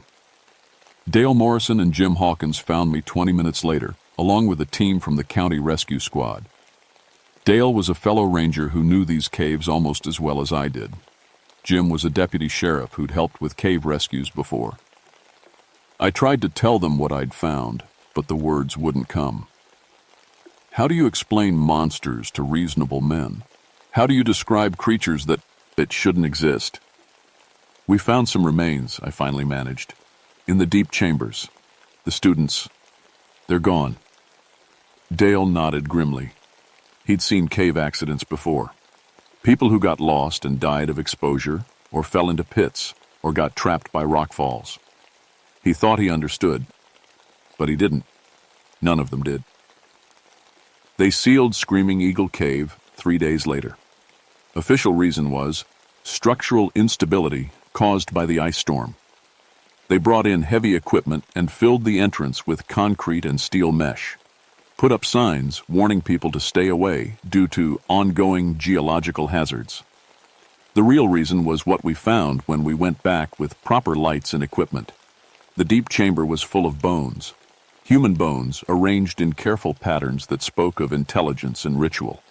Some of the bones were old enough that they might have belonged to Cherokee who ignored their own warnings about the hollow.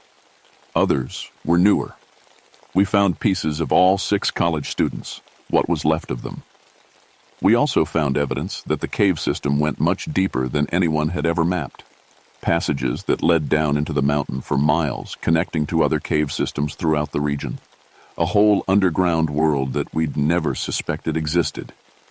And we found more paintings, hundreds of them, telling the story of the creatures that lived in the deep places.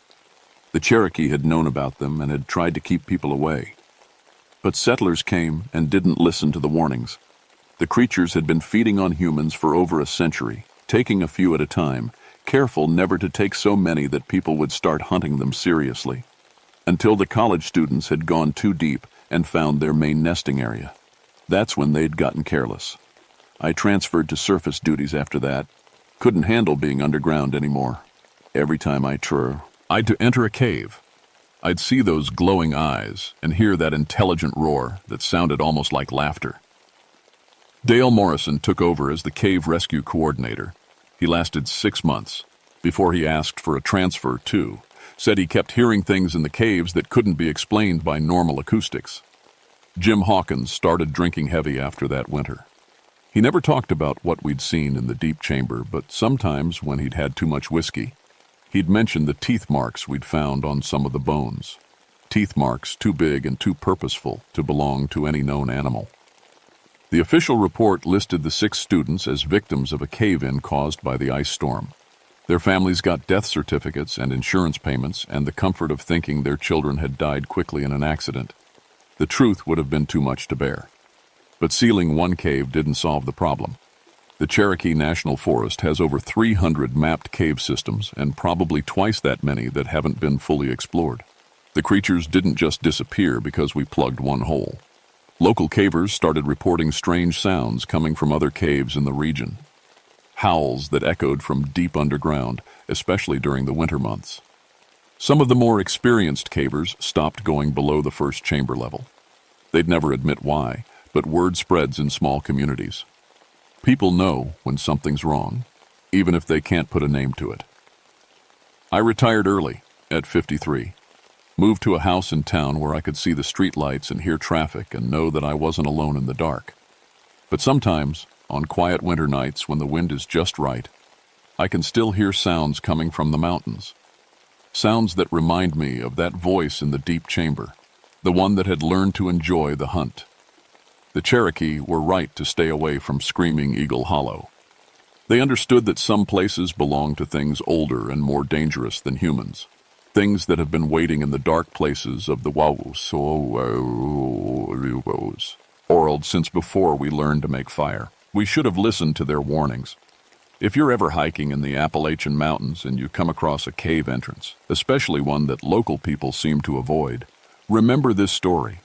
Remember Jennifer Walsh and Marcus Thompson and the 4 other students whose names got buried with the truth about how they really died.